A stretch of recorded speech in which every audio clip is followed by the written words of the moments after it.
First चीज जो आती है, जो बात है अदर सोर्सेज चैप्टर को पढ़ने के लिए, वो सबसे फर्स्ट चीज यही है कि कौन कौन सी इनकम अदर सोर्सेज हेड में टैक्सेबल होने वाली है, सबसे पहले यही पढ़ना है। वो इनकम्स पढ़ते जाएंगे और ऑटोमेटिकली बाकी सारी जो भी चीजें हैं वो क्लियर होती जाएगी। तो हमें ये भी पता चल जाएगा कि अदर सोर्स हेड के अंदर कौन कौन सी इनकम्स आती है और उनकी टैक्सेबिलिटी कैसे होती है, ये दोनों चीजें हमको पढ़नी। और कई सारी इनकम्स, सेक्शन 56 सबसेक्शन 1 तो क्या बोलता है अगर आप देखेंगे तो, residue income charge under the head other source. 56 subsection 1 तो बोल देता है कि जो इनकम किसी भी हेड में नहीं आएगी वो इनकम अदर सोर्सेज हेड के अंदर आ जाएगी। ये सिंपल सी बात बोलता है।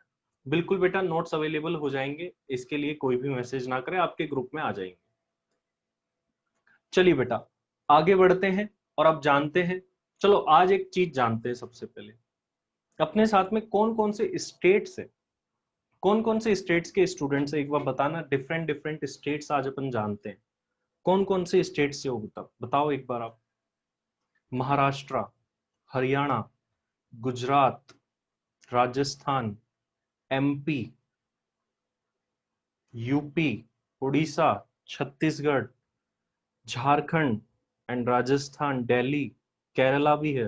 अच्छा, केरला बेटा आपको आती है समझ में, वेस्ट बंगाल भी है, ओके, तेलंगाना भी हमारे साथ में। अच्छा, आधा इंडिया के स्टेट्स हमारे पास में, सबसे ज्यादा लैंड कवर करिए आज अपन। चलिए बेटा आगे बढ़ते हैं। अब अदर सोर्सेज चैप्टर के अंदर जल्दी से आते हैं मेन मेन बातों के ऊपर बिना टाइम वेस्ट किए। देखिए सेक्शन 56 से लेकर के 59 जो है वो इसके साथ डील करता है, लेकिन इंपॉर्टेंस जो चैप्टर सेक्शंस रखते हैं बेटा वो है ये दो section. Mainly section 56 is important, 57 and 58 section जो है ये पीजीबीपी में भी आने वाला है। अच्छा, बिहार से भी है राजू, आप रह गए हैं, ठीक है, बिहार भी जानते हैं, ठीक है। तो सेक्शन 57 और 58 जो है वो अदर सोर्सेज में इंपॉर्टेंस थोड़ी कम रखते हैं। What is the reason? क्योंकि ये जो सेक्शन का कंटेंट है सेम एज पीजीबीपी में भी ऐसे ही कुछ सेक्शन है, उनका सेम कंटेंट यहां पर है। देखिए पीजीबीपी एक कंसेप्ट पर चलता है और अदर सोर्स भी उसी सेम कंसेप्ट पर चलता है। What is the concept of other source? Other source की इनकम कैलकुलेशन का कंसेप्ट है क्या? बड़ा सिंपल सा कंसेप्ट है कि अदर सोर्स की अगर आपको कभी भी इनकम निकालनी हो तो जो भी इनकम अर्न करी है वो लिखिए और उसमें से लेस कर दीजिए आपके जो एक्सपेंसेस हुए हैं वो, सब्जेक्ट टू दैट कि वो डिसअलाउड नहीं होने चाहिए। इसके बाद में जो है वो अपनी टैक्सेबल इनकम आ जाती है। तो पीजीबीपी और अदर सोर्स का जो चैप्टर है दोनों का नेचर सेम ही है। पीजीबीपी में भी यही नेचर है, इनकम माइनस एक्सपेंस, और अदर सोर्स में भी यही नेचर है। हाउस प्रॉपर्टी अपने आप में अलग है, सैलरी अपने आप में अलग है, कैपिटल गेन अपने आप में अलग है, लेकिन अदर सोर्स और पीजीबीपी का जो नेचर है बिल्कुल सेम होने वाला है। अब होता क्या है, ये बात मैं यहीं पर बता रहा हूं, सेक्शन 145 ये पीजीबीपी में भी काम आएगा और अदर सोर्सेज में भी काम आएगा। देखिए इनकम कैलकुलेट करने के दो मेथड्स है, जैसे दो अकाउंटिंग के मेथड है ना, उसी तरीके से अदर सोर्स में और पीजीबीपी में इनकम कैलकुलेशन के भी दो मेथड होने वाले हैं। एक तो उन लोगों के लिए जो अक्रूअल बेसिस या mercantile basis of accounting follow करते हैं, और एक उन लोगों के लिए जो cash basis of accounting follow करते हैं। जो accrual basis of accounting follow करते हैं तो आप देखोगे कि अक्रूअल बेसिस अकाउंटिंग में प्रीपेड वर्ड सुना होगा आपने, प्रीपेड एक्सपेंसेस, आउटस्टैंडिंग एक्सपेंसेस, ये सारी चीजें आप कौन सी अकाउंटिंग में देखते हो? ये प्रीपेड आउटस्टैंडिंग सभी जो है अक्रूअल बेसिस अकाउंटिंग में आती है, और जनरली 99% केसेस में हम अक्रूअल बेसिस ऑफ अकाउंटिंग ही के ही क्वेश्चंस देखने वाले हैं। वही cash basis accounting, cash basis accounting के अंदर क्या होता है बेटा, इनकम को तभी इनकम रिकॉग्नाइज किया जाएगा जब पैसा हाथ में आ जाएगा, और एक्सपेंस को तभी एक्सपेंस माना जाएगा जब वो एक्चुअल में चला जाएगा। एक तरीके से कहूं तो कैश बेसिस अकाउंटिंग है ना, इनकम टैक्स से फिर लेना देना ही खत्म हो जाता है। कैश बेसिस अकाउंटिंग के अंदर इनकम टैक्स से लेना देना काफी हद तक खत्म हो जाता है। सर कैसे, how is it possible? Cash basis accounting में देखो, जब पैसा आ रहा है, पैसा आ रहा है, कैश आ रहा है, तब उसको इनकम रिकॉग्नाइज करते हैं, जब पैसा जा रहा है तो एक्सपेंस रिकॉग्नाइज करते हैं। तो कोई ज्यादा फर्क कैश बेसिस में पड़ता ही नहीं। अच्छा, एक सवाल, छोटा सा सवाल आपकी नॉलेज के लिए, बताइए मुझे, पीजीबीपी में भी आएगा, क्या कैश बेसिस अकाउंटिंग में बैड डेट्स हो सकते हैं? Is bad debts possible in cash basis accounting? Cash basis accounting में बैड डेट्स हो सकते हैं? कुछ यस आए, उसके बाद सारे नो आ रहे हैं। No is the right answer. No, bad debts not possible in cash basis accounting. Why sir? Bad debts होते कब है? बैड डेट्स होते कब है? आपने किसी चीज के रेस्पेक्ट में सेल्स बता दी, मान लीजिए आपने सेल्स बता दी 1 लाख, लेकिन अमाउंट रिसीव्ड हुआ ओनली, ये सेल्स तो क्रेडिट साइड में बता देते हैं आप, रिसीव्ड हो पाया ओनली 80,000। तो आप क्या सोचते हो, मैंने सेल्स गलत बता दी, मुझे कितनी बतानी चाहिए थी? सेल्स 80 ही बतानी चाहिए थी, क्योंकि 20 तो आया ही नहीं। इसी बात को बराबर करने के लिए आप फिर क्या बताते हो? एक्सपेंसेस साइड में बैड डेट्स बता देते हो 20,000। और अब जो आपकी सेल्स 1 लाख दिख रही थी, अब इसको रिकंसाइल करके देखे तो कितने रुपए आने चाहिए? 80 ही आने चाहिए, और वही 80 आपके पास आए हुए होते हैं। तो बैड डेट्स अक्रूवल बेसिस में क्यों बताया जाता है? क्योंकि उसके रेस्पेक्ट में आपने ऑलरेडी सेल्स बताई हुई होती है, इस वजह से बताया जाता है। लेकिन कैश बेसिस अकाउंटिंग में, जैसा कि मैंने बोला, कैश बेसिस के अंदर तो आप इनकम को इनकम बताओगे ही कब? जब वो रिसीव्ड हो जाएगी। इट मींस मान लीजिए आपको 80,000 रिसीव्ड हुए, तो आप सेल्स भी कितनी बताओगे? सेल्स भी कितनी बताओगे? 80 ही बताओगे। तो बताइए बेटा, क्या बैड डेट्स पॉसिबल है कैश बेसिस अकाउंटिंग के अंदर? अब सभी मुझे एक बार, क्या बैड डेट्स पॉसिबल है कैश बेसिस अकाउंटिंग में? नहीं sir, bad dates is not possible in case of cash basis accounting. कई बार ये पॉइंट आता है, आप गलती कर लेते हो, ध्यान रखना आपसे, bad debts is not possible in case of cash basis accounting. चलिए, ये तो बेसिक बात जान ली। अब हम बात करते हैं कि कौन कौन सी इनकम्स जो है वो आखिर अदर सोर्सेज के अंदर टैक्सेबल होती है, उनके बारे में बात कर लेते हैं। ठीक है, सबसे पहले देखिए बेटा, कौन सी इनकम हमारे सामने आ रही है? Directors remuneration.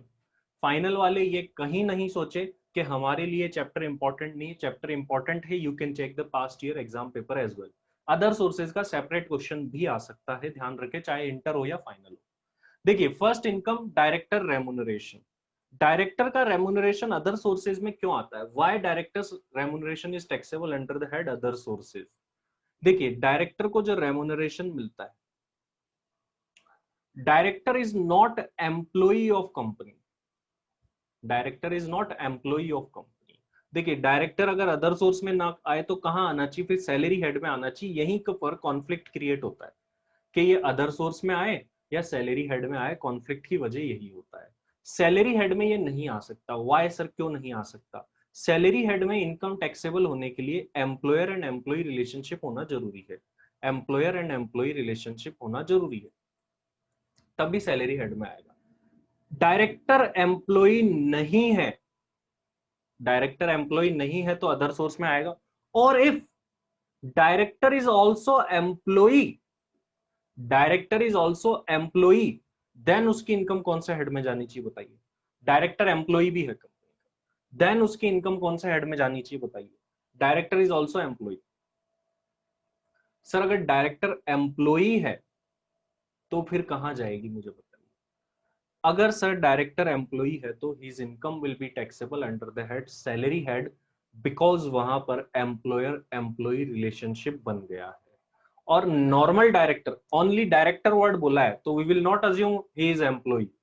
Normally director remuneration या डायरेक्टर सिटिंग फीस वगैरह बोला जाता है, that will be taxable under the head income from other sources.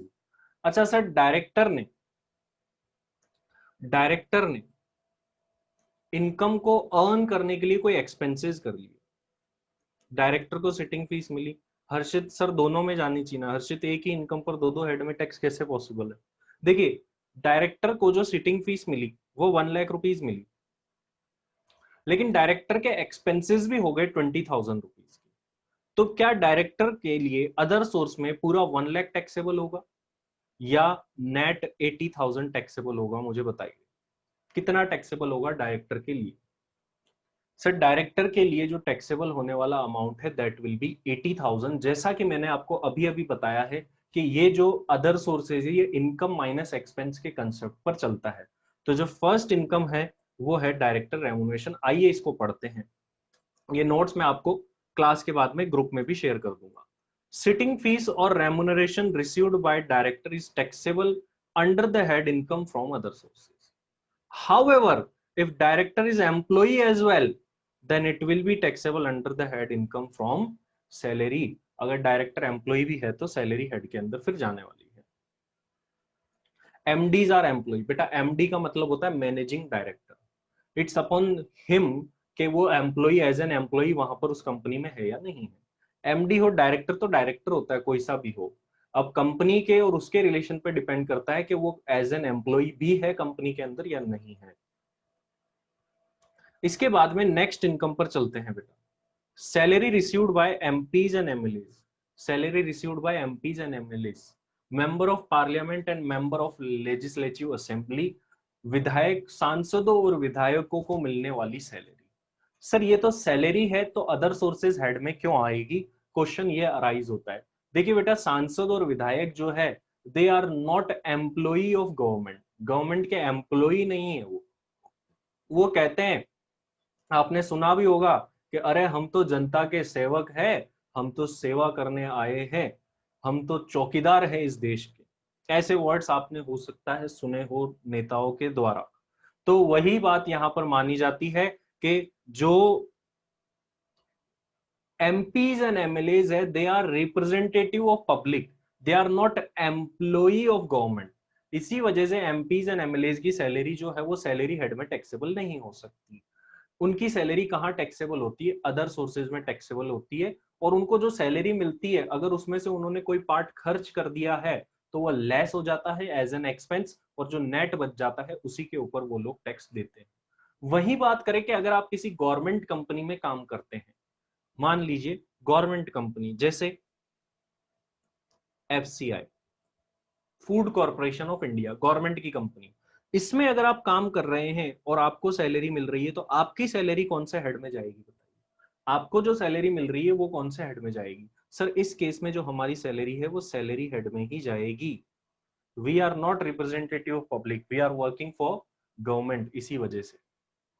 तो this is the second point, इस पर ज्यादा ध्यान नहीं देंगे, एग्जाम में काफी कम पूछा जाता है ये पॉइंट। नेक्स्ट पॉइंट बेटा, नेक्स्ट पॉइंट आता है income from subletting. Subletting means rent पर लेकर के रेंट पर देना प्रॉपर्टी को। जैसे A is the owner of property, A ने अपनी प्रॉपर्टी क्या करी बेटा, बी को रेंट पर दे दी। ए ने अपनी प्रॉपर्टी बी को रेंट पर दे दी, तो ए इज द ओनर। ए को जो रेंट पर देने से इनकम होगी, प्रॉपर्टी को रेंट पर देने से जो ए को इनकम होगी, that will be taxable income from house property.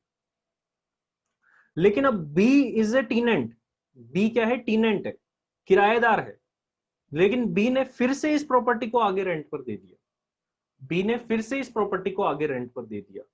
B took this property on rent at 10,000 per month but let out to the similar property to C for 15,000 per month। तो यहां पर देखा जाए तो B 15,000 अर्न कर रहा है लेकिन 10,000 तो वो वापस से A को दे देगा। तो 5,000 पर मंथ के according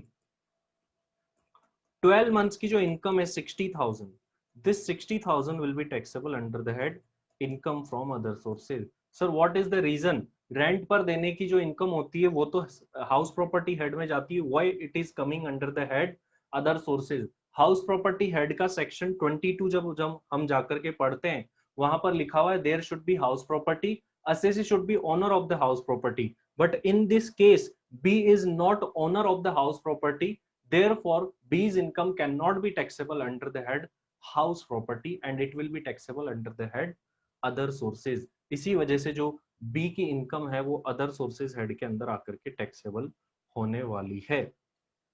मित्सु sir is for CMA final 2। कितनी बार बताऊं बेटा, मैं 10 बार ये बात बोल चुका हूं, this is for inter final common.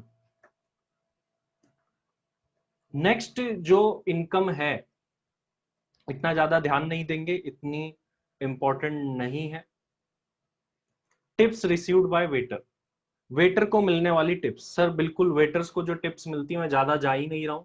आप रेस्टोरेंट में जाते हैं, वेटर को जो टिप दे करके आते हैं, चाहे आप वेटर को डायरेक्टली दे या रेस्टोरेंट के ओनर को दे और फिर उसका ओनर वेटर को दे, एनी हाउ वेटर को जो भी टिप्स मिलती है all tips are taxable under the head other sources। all type of tips received by waiter is taxable under the head other sources। it is not much important। चलिए तो आगे चलते हैं, जब इंपॉर्टेंट पॉइंट्स आने वाले हैं कुछ ही देर में वहां पर बात करेंगे। चलिए next income, foreign agriculture income important है, क्वेश्चंस के बीच में कई बार दिया जा सकता है, बड़े क्वेश्चंस के बीच में ये पॉइंट दिया जा सकता है। फॉरेन एग्रीकल्चर इनकम, यहां पर दो इनकम की बात करेंगे, एक होती इंडियन एग्रीकल्चर इनकम। आप सभी लोग जानते, जल्दी से बताइए क्या टैक्सेबिलिटी है इंडियन एग्रीकल्चर इनकम की? Is it taxable? क्या इंडियन एग्रीकल्चर इनकम टैक्सेबल होती? नहीं सर, हम जन्म से पढ़ते आए हैं, जन्म मतलब जब हमारा टैक्स में जन्म हुआ है तब से it is exempt. However foreign agriculture income is taxable. तो वही बात यहां पर आई है कि foreign agriculture income is taxable, तो it is taxable under the head other sources. However Indian agriculture income is fully exempt. तो Indian agriculture income is exempt, however foreign agriculture income is taxable. ज्यादा time नहीं लगाऊंगा क्योंकि बिल्कुल basic सी बात है, सभी को ऑलरेडी आती है। इसके बाद आ जाते हैं नेक्स्ट पॉइंट पर, इंटरेस्ट ऑन। ये पॉइंट नहीं लिख रखा है, ये पॉइंट की हेडिंग बनेगी interest on late refund of income tax. Interest on late refund of income tax, ये पॉइंट काफी बार पूछा गया है और इंपॉर्टेंट भी है, ठीक है। तो ये पॉइंट एमसीक्यू पर्पज से चाहे इंटर हो या फाइनल हो, दोनों में इंपॉर्टेंट हो जाता है। कैसे? देखिए, आप सभी अब जानते हैं कि कई सारे एसएसीज को क्या करना पड़ता है, एडवांस में टैक्स जमा कराना पड़ता है। तो इस एसएसी ने क्या किया, इनकम टैक्स डिपार्टमेंट को एडवांस टैक्स जमा करवा दिया। एडवांस टैक्स जमा कराया इसने 20,000 का, लेकिन बाद में पता चला कि एक्चुअल टैक्स जो बन रहा था इस एसएसी का, एक्चुअल टैक्स 15,000 ही था। अकॉर्डिंगली 5,000 का टैक्स क्या हो जाना चाहिए, 5,000 का टैक्स जो है वो रिफंड करेगा इनकम टैक्स डिपार्टमेंट टू ए को रिफंड करेगा। Is this 5,000 taxable for a? क्या ये 5,000 रुपए ए के लिए टैक्सेबल होंगे? क्या इस ए को इन 5,000 पर टैक्स देना है? नो, इन 5,000 पर कोई टैक्स नहीं देना ए को। क्यों नहीं देना? क्योंकि ये तो ए के खुद का ही मनी है, खुद का ही पैसा है विच इज कमिंग बैक। लेकिन अगर इनकम टैक्स डिपार्टमेंट इस रिफंड को देने में डिले कर देता है, रिफंड को देने में डिले कर देता है, तो इसके साथ में इंटरेस्ट भी देता है इनकम टैक्स डिपार्टमेंट, इसके साथ में इंटरेस्ट भी देता है। तो मान लीजिए इंटरेस्ट मिला 200 रुपीज का, तो this 200 rupees is taxable under the head income from other sources. तो इनकम टैक्स का अगर आपको रिफंड मिलने में देरी हुई है, लेट हुआ है, you are receiving your income tax refund delayed, then interest received on such delayed refund will be taxable under the head other sources. So interest received on delayed refund of income tax is taxable under the head other sources. Very easy, आसानी से हो सकता है। Next 7th point, family pension. काफी बार exams में आया है, inter final both level पर। फाइनल में एमसीक्यू के अंदर, इंटर में मेन क्वेश्चन के अंदर ये आया हुआ है ऑलरेडी। फैमिली पेंशन, आखिर फैमिली पेंशन होती क्या है बेटा, इसके बारे में बात कर लेते हैं। फैमिली पेंशन क्या होती है? अब फैमिली पेंशन के बारे में बात करें, अगर किसी एम्प्लॉय के फैमिली मेंबर, एम्प्लॉय है, कोई एम्प्लॉय की डेथ हो गई, एम्प्लॉय की डेथ होने के बाद में जो भी पेंशन होती है वो उसके फैमिली मेंबर्स को मिलती है। तो अगर कोई भी फैमिली मेंबर पेंशन रिसीव्ड कर रहा है, तो दैट फैमिली पेंशन, उसको बोलते हैं फैमिली पेंशन, क्योंकि that pension is received by family member, तो that pension will be taxable under the head other sources. अब उस पेंशन में से क्या होता है, एक एग्जम्पशन मिलती है, उस पेंशन में से एक एग्जम्पशन मिलती है। कितनी एग्जम्पशन और क्या मिलती है सर? वो एग्जम्पशन ये रही आपके सामने, लीस्ट ऑफ द फॉलोइंग। दो पॉइंट्स हमें कैलकुलेट करने होते हैं और उनमें से जो भी कम होता है उतनी exemption. First 1/3 of pension received और 15,000 rupees whichever is less, इन दोनों में से जो भी कम हो। तो जितनी फैमिली पेंशन मिली है उसमें से एग्जम्पशन मिलती है, एग्जम्पशन पेंशन रिसीव्ड का 1/3 और 15,000 rupees whichever is less, दोनों में से जो भी कम हो। अब एक एग्जाम्पल छोटा सा देख लेते हैं, एमसीक्यू में आने लायक है, 2 मार्क्स के लायक क्वेश्चन बन सकता है। मिस्टर एक्स को 60,000 की फैमिली पेंशन मिली है, टैक्सेबल कितना होगा? सर बड़ा ही सिंपल है, पेंशन रिसीव्ड लिख देंगे 60,000 और उसमें से एग्जम्पशन दे देंगे 60,000 का 1/3 20,000 रुपीज और 15,000 रुपीज दोनों में से जो भी कम होगा, दोनों में से कम हुआ 15,000, सो टैक्सेबल अमाउंट विल बी 45,000। तो 45,000 will be the taxable amount. Hopefully आपको यहां तक आ गया है। जल्दी से बेटा एक बार मुझे बताइए, 7 इनकम्स अपन पढ़ चुके हैं, यहां तक सभी क्लियर है? जल्दी से यस और नो जल्दी से मुझे बताइए, फिर अपन आगे बढ़ रहे हैं नेक्स्ट इनकम्स की तरफ। चलिए बेटा आगे बढ़ते हैं, क्लियर है सभी का। अब नेक्स्ट इनकम जो है इसको इंपॉर्टेंट मार्क कर लीजिए। नेक्स्ट इनकम जो आ रही है that is important, important income. ठीक है, क्या है यहां पर? Life insurance maturity proceeds. Life insurance maturity proceeds आखिर ये होती क्या है? कई बच्चे इसमें गलती करते हैं और ये तो इंटर फाइनल दोनों जगह सिमिलर पॉइंट बार बार आता है। तो ये देखिए यहां पर आप गलती कैसे करते हैं। देखिए फर्स्ट थिंग, ये आखिर इनकम है कौन सी? Life insurance maturity proceed means क्या? आपने एलआईसी करवा रखी। एलआईसी जब करवाते हैं तब आप उस पर प्रीमियम भरते हैं। एलआईसी जब आप करवाते हैं तो उस पर प्रीमियम भरते हैं। After a certain time, after a certain time वो एलआईसी क्या हो जाती है? मैच्योर हो जाती है। मैच्योर हो जाने पर आपको क्या मिलता है? पैसा मिलता है।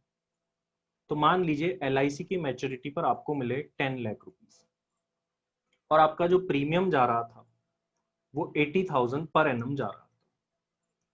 ठीक है, ये आप हर साल प्रीमियम भर रहे थे और मैच्योरिटी पर आपको 10 लाख रुपीस मिल गए। क्वेश्चन इज दैट ये 10 लाख रुपीस पर टैक्स लगेगा या नहीं लगेगा? Answer is that it depends upon the premium you paid. Life insurance maturity proceeds taxable होगी या नहीं होगी, ये डिपेंड करता है कि आपने कितना प्रीमियम पे किया था। अगर बात करें सर, अगर हमने premium up to 10% of sum assured pay किया है, मतलब जितने की पॉलिसी है ऑलवेज हमारा प्रीमियम सम एश्योर्ड के 10% से कम था, जैसे in this case 80,000, percentage calculate करें कि how much was the percentage of premium every year, तो ये परसेंटेज कितना निकल के आ रहा है? I think 8%। 8%। ठीक है, तो अगर 10% तक हमने प्रीमियम पे किया है तो जो भी हमको मैच्योरिटी पर पैसा मिलेगा that will be fully exempt under section 10 close 10 D में, वो एग्जम्प्ट हो जाएगा। लेकिन अगर इन एनी ईयर, एक भी ईयर में प्रीमियम का अमाउंट अगर 10% को क्रॉस कर गया, फॉर एग्जाम्पल आपने 80,000 पे किया, 80,000 पे किया, अगेन 80,000, अगेन 80,000 और फिर 1,20,000 ये पे किया। ठीक है, अब यहां पर क्या है? एक साल ऐसा आया जिसमें आपने 10% को क्रॉस कर दिया, 10% को क्रॉस कर दिया। अब यहां पर आपने 10% को क्रॉस कर दिया, इसका मीन्स क्या? इसकी मीनिंग क्या? अब होगा क्या? अब सर आपने 10% को क्रॉस कर दिया मींस ये जो मैच्योरिटी पर पैसा मिल रहा है ना, जो पहले एग्जम्प्ट हो रहा था, बताओ क्या अभी भी ये एग्जम्प्ट होगा क्या? अगर आप एक भी साल में 10% को क्रॉस कर देते हैं तो बताओ बेटा ये एग्जम्प्ट होगा क्या? एग्जम्प्ट होगा क्या?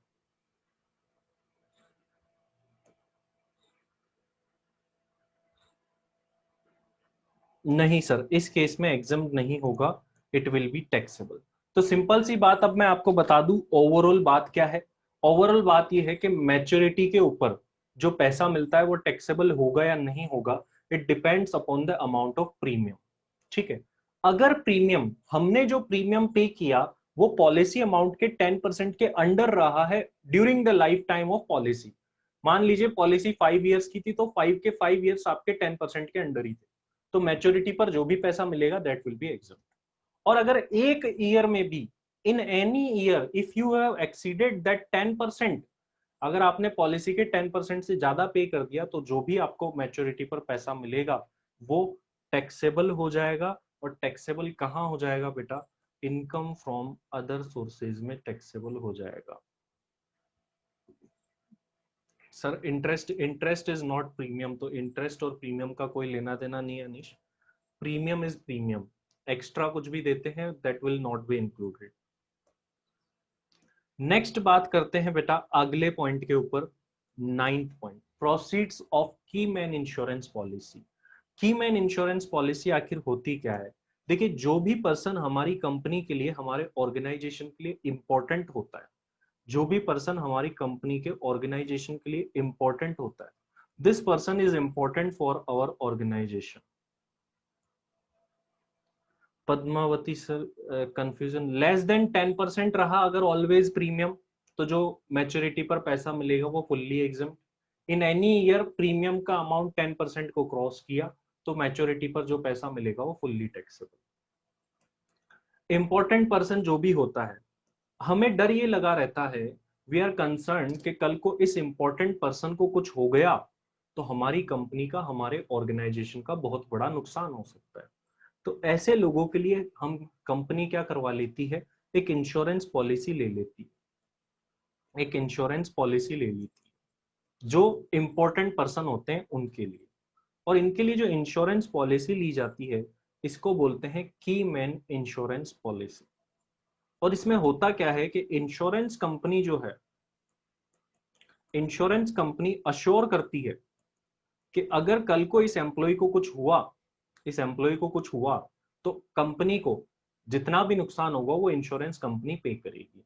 तो अगर इस कंपनी को अब कोई भी नुकसान होता है, इसको कुछ होने से, मान लीजिए ए लिमिटेड है और ये है रामू। अब अगर रामू को कुछ भी हुआ, क्योंकि रामू के नाम पर एक इंश्योरेंस ले लिया कंपनी ने, कीमैन इंश्योरेंस पॉलिसी, अब रामू को अगर कुछ भी होता है, उस वजह से जो भी लॉस होगा, उस लॉस की भरपाई, उस लॉस का पेमेंट कौन करेगी? ये इंश्योरेंस कंपनी करेगी। अब सर होता क्या है, देखिए, कीमैन इंश्योरेंस पॉलिसी की जो प्रोसीड्स होती है, पैसे होते हैं, वो कैसे मिलते हैं? मान लीजिए कल को रामू को कुछ हो गया, there are two possibility, Ramu को क्या क्या हो सकता है, या तो रामू का एक्सीडेंट हो सकता है या रामू की डेथ भी हो सकती है। अगर रामू का एक्सीडेंट हुआ तो क्या होगा? देखिए, पैसे इसमें दोनों को ही मिलते हैं जनरली। अब इसमें क्या होगा, कुछ पैसे तो, for example this was the policy of 10 lakh rupees, तो 10 लाख में से 2 lakh is received bye Ramu and 8 lakh is received by company. तो ये कौन से हेड में टैक्सेबल होंगे? तो जो कंपनी को मिला है that will be taxable under the head PGBP. जो कंपनी को पैसा मिला है वो पीजीबीपी में, और रामू को जो पैसा मिला है वो सैलरी हेड में टैक्सेबल है, because due to employer, employee की तरफ से ये पैसा रामू को मिला है। लेकिन वहीं अगर रामू की डेथ हो जाती, रामू की डेथ हो जाती तो रामू के फैमिली मेंबर को और कंपनी को पैसा मिलता। फैमिली मेंबर को मिले 2 लाख रुपीज और कंपनी को मिले 8 लाख रुपीज। अगर फैमिली मेंबर को पैसे मिले होते कीमैन इंश्योरेंस पॉलिसी के, तो ये कहां टैक्सेबल होता? इनकम फ्रॉम अदर सोर्सेज में। और कंपनी को जो पैसा मिला अगेन कहां टैक्सेबल हो जाता? पीजीबीपी के अंदर टैक्सेबल हो जाता। तो this is the taxability of keyman insurance policy, के कीमैन इंश्योरेंस पॉलिसी में कहां टैक्सेबल होती है। अगर रामू ने कंपनी में चोरी की है तो ये सुमित चोरी कहां से आ गई भाई? कीमैन इंश्योरेंस पॉलिसी तो एप्लीकेबल कब है? जब एम्प्लॉय को कुछ हो जाए। एम्प्लॉय को कुछ होगा ही नहीं तो कीमैन इंश्योरेंस पॉलिसी की बात ही क्यों आएगी? रामू ने चोरी की है, समझ ही नहीं आई बात। डेथ, निशा डेथ पर क्या होगा? डेथ अगर रामू की हो जाएगी तो रामू तो पैसा लेने के लिए रहेगा नहीं। पैसा लेने के लिए कौन रहेगा? फिर उसके फैमिली मेंबर। तो कुछ पैसा फैमिली मेंबर को मिलेगा और कुछ पैसा जो है वो कंपनी रखेगी। तो जो पैसा फैमिली मेंबर को मिलेगा, फैमिली मेंबर को जो पैसा मिलेगा वो अदर सोर्सेज में टैक्सेबल होगा। और जो कंपनी पैसा रखेगी वो कंपनी के लिए जो है वो कहां टैक्सेबल होगा? कंपनी के लिए पीजीबीपी हेड में टैक्सेबल होगा। चलिए इससे आगे बढ़ते हैं। कीमैन इंश्योरेंस पॉलिसी के बारे में मैंने सब बता दिया। 3 person can receive proceeds of keyman insurance policy. Employer को जो भी प्रोसीड्स मिलती है पीजीबीपी हेड में टैक्सेबल होती है। एम्प्लॉय को जो भी प्रोसीड्स मिलती है वो सैलरी हेड में टैक्सेबल होती है सर। और अगर फैमिली मेंबर को कोई प्रोसीड्स मिल रही है तो वो अदर सोर्सेज में टैक्सेबल होती है। ठीक है, एमसीक्यू में बेटा यहां से क्वेश्चन आ सकता है, बड़े क्वेश्चंस में इतना कुछ खास इसका लग नहीं रहा है। नेक्स्ट इनकम,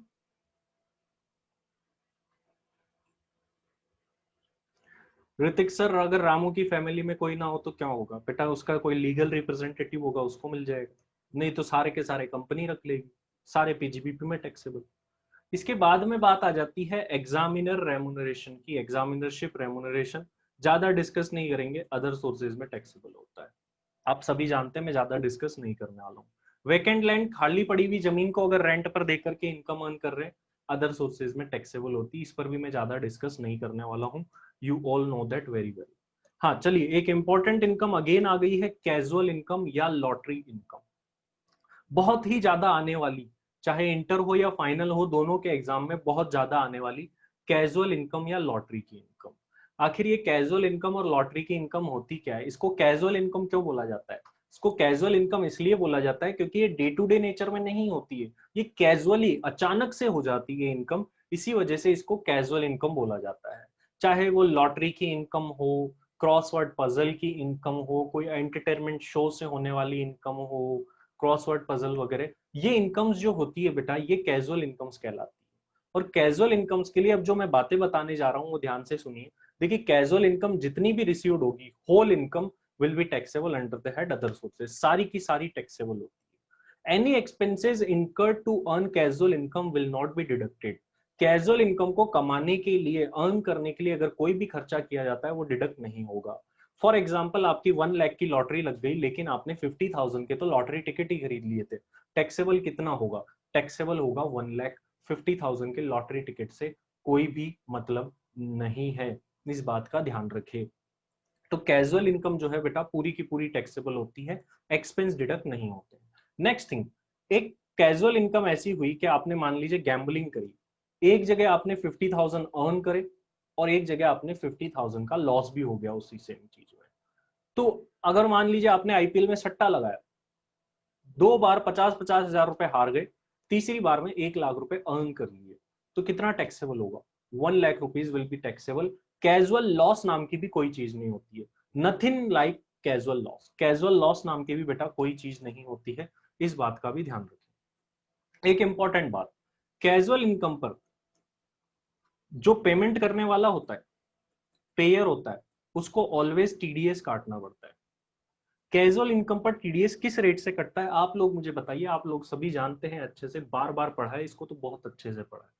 कैजुअल इनकम पर टीडीएस कटता है, किस रेट से कटता है? बिल्कुल बेटा, वेरी गुड, 30% की रेट से जो है वो टीडीएस कटता है कैजुअल इनकम के ऊपर। 30% is the rate of TDS on casual income. However this TDS will not be deducted, ये टीडीएस डिडक्ट नहीं किया जाएगा अगर आपकी कैजुअल इनकम कहां तक हो बताइए? अगर कैजुअल इनकम अप टू ₹10,000 हो तो इसके ऊपर कोई भी टीडीएस नहीं काटा जाता है। तो ये सारी बातें कैजुअल इनकम के बारे में ध्यान रखनी है। अच्छा सर, अब जो अदर सोर्सेज में टैक्सेबल होती है, अगर आपको कभी बोले अदर सोर्स की इनकम निकालो, तो अदर सोर्स के अंदर नेट इनकम टैक्सेबल होगी या ग्रॉस इनकम टैक्सेबल होगी? बताओ मुझे, नेट इनकम टैक्सेबल होगी या ग्रॉस इनकम टैक्सेबल होगी अदर सोर्स के अंदर? Sir always gross income is taxable, तो सर ग्रॉस इनकम टैक्सेबल होगी, ध्यान रखना। अगर आपको ऐसा दे दे कि 70,000 रुपीज की कैजुअल इनकम हुई है और इसमें से 30,000 का टीडीएस ऑलरेडी डिडक्टेड है, तो क्या आप अदर सोर्स में 70 लिखोगे? नहीं, ये 70,000 तो आप कितने परसेंट के इक्वल मानोगे?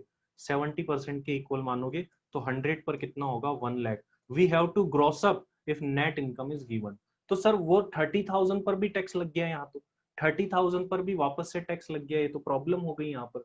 नहीं बेटा, 30,000 पर वापस से टैक्स नहीं लगा। जब आपका फाइनली टैक्स निकल जाएगा, मान लीजिए आपका फाइनली सब कुछ करने के बाद 50,000 का टैक्स निकला, तो जो 30,000 का टैक्स आपका ऑलरेडी कट रखा है टीडीएस, वो लेस हो जाता है और नेट फाइनली आपको टैक्स कितना भरना पड़ता है? 20,000 ही भरना पड़ता है। तो this is the thing, this was the all things about casual income. और इस चैप्टर में अभी तक कोई भी डाउट है क्या? बताइए, क्लियर है सारी बातें अभी तक इस चैप्टर में जो भी पढ़ी? जल्दी से मुझे बताइए बेटा, फिर अपन आगे बढ़ते हैं। जल्दी से बताइए बेटा।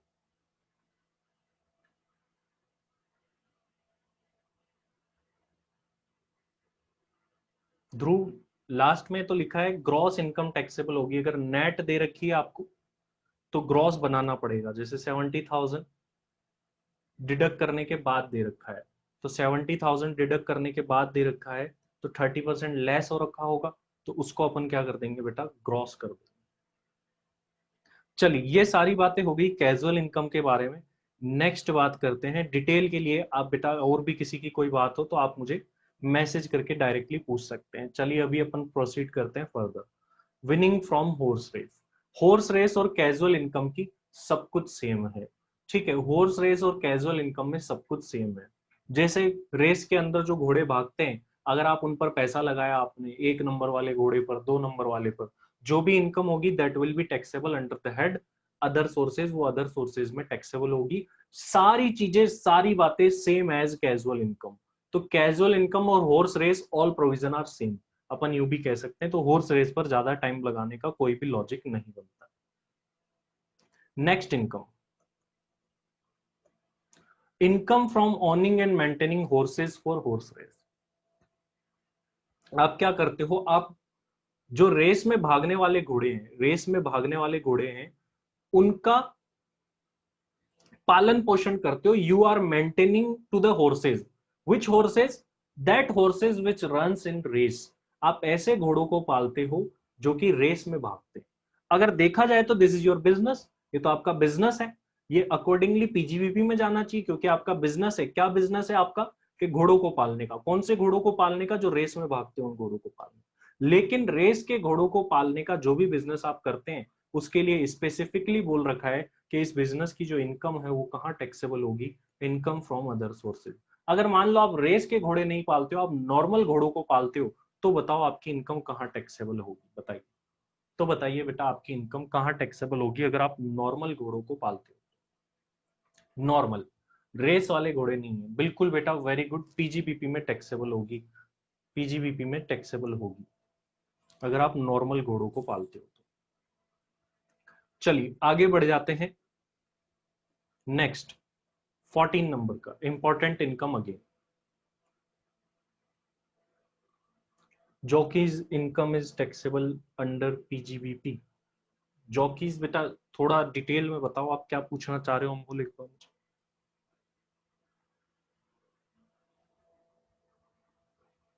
डिटेल में लिखिए, नहीं तो आप मुझे से मैसेज पर पूछ लेना। अभी क्या अपन डिस्कस ज्यादा कर नहीं सकते, we have to complete the chapter.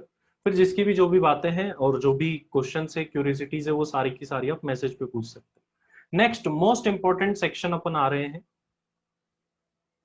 Section 56 subsection 2 clause 7 B, issue of share in excess of fair market value. देखिए ये बात क्या है, जल्दी से इन शॉर्ट में आपको ये बात समझा देता हूं। देखिए फर्स्ट थिंग, एक कंपनी है, ठीक है। ये कंपनी क्या कर रही है? शेयर इशू कर रही है। ये कंपनी शेयर इशू कर रही है। इस कंपनी के शेयर्स की फेस वैल्यू है 100 रुपीज, ठीक है। फेस वैल्यू है 100 रुपीज।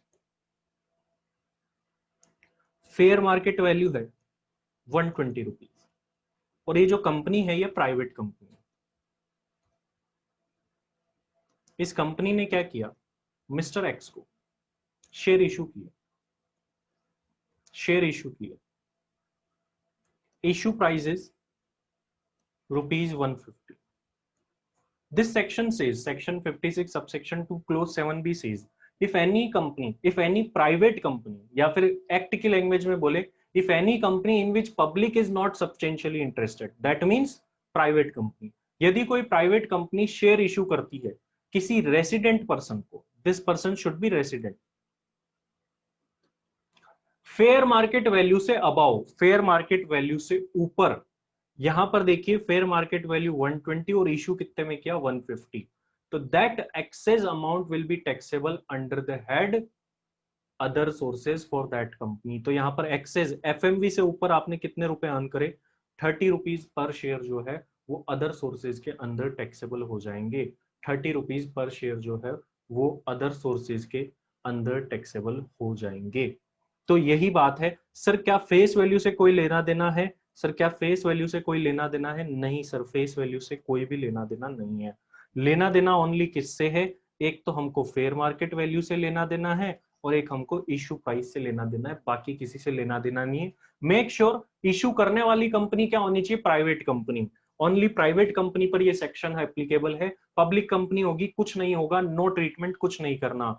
अगर इधर जो पर्सन है वो रेसिडेंट ना होके नॉन रेसिडेंट हो तो भी कुछ नहीं करना, नो ट्रीटमेंट। इस सेक्शन के लगने के लिए इशू करने वाली कंपनी प्राइवेट कंपनी होनी चाहिए, जिसको इशू किया वो एक रेसिडेंट होना चाहिए, और शेयर इशू जो है वो फेयर मार्केट वैल्यू से ऊपर होने चाहिए। जब ये तीनों बातें पूरी होगी तभी ये सेक्शन लगेगा, वरना ये सेक्शन नहीं लग पाएगा। इस बात का ध्यान रखें। तो दिस वाज द सेक्शन, और वेरी मच इंपॉर्टेंट, मार्क कर ले। स्पेशली इंटर वाले बच्चे तो मार्क कर ही ले, और इस बार के एग्जाम में आने के भी बहुत ज्यादा चांसेस इसके हैं। ये कुछ एग्जांपल्स हैं, जब आपको नोट्स मिलेंगे तो आप ये एग्जांपल्स को कर सकते हैं। बालकृष्ण सर ये तो कैपिटल रिसिप्ट है ना, फिर टैक्सेबल क्यों? वेरी गुड क्वेश्चन बालकृष्ण, लेकिन कैपिटल रिसिप्ट टैक्सेबल नहीं होती ये नहीं लिखा हुआ बालकृष्ण, ऐसा लिखा हुआ एक्ट के अंदर, capital receipts are not taxable under this act, however taxable if specifically provided, this is the rule of income tax. ऐसे तो कैपिटल गेन की सारी रिसिप्ट ही कैपिटल रिसिप्ट होती है, then why that receipts are taxable? Capital receipt taxable नहीं होती है, कब नहीं होती? जब उसके लिए कुछ नया लिखा हो। अब इसके लिए लिखा हुआ है मतलब ये टैक्सेबल है। चलिए आगे बात करते हैं अपन। ग्रॉस अप का कंसेप्ट आप सभी को आता ही है, मैं उस पर नहीं जा रहा हूं। मैं जल्दी से अब अपन गिफ्ट पर आने वाले हैं, क्योंकि gift is very much important for inter and final as well.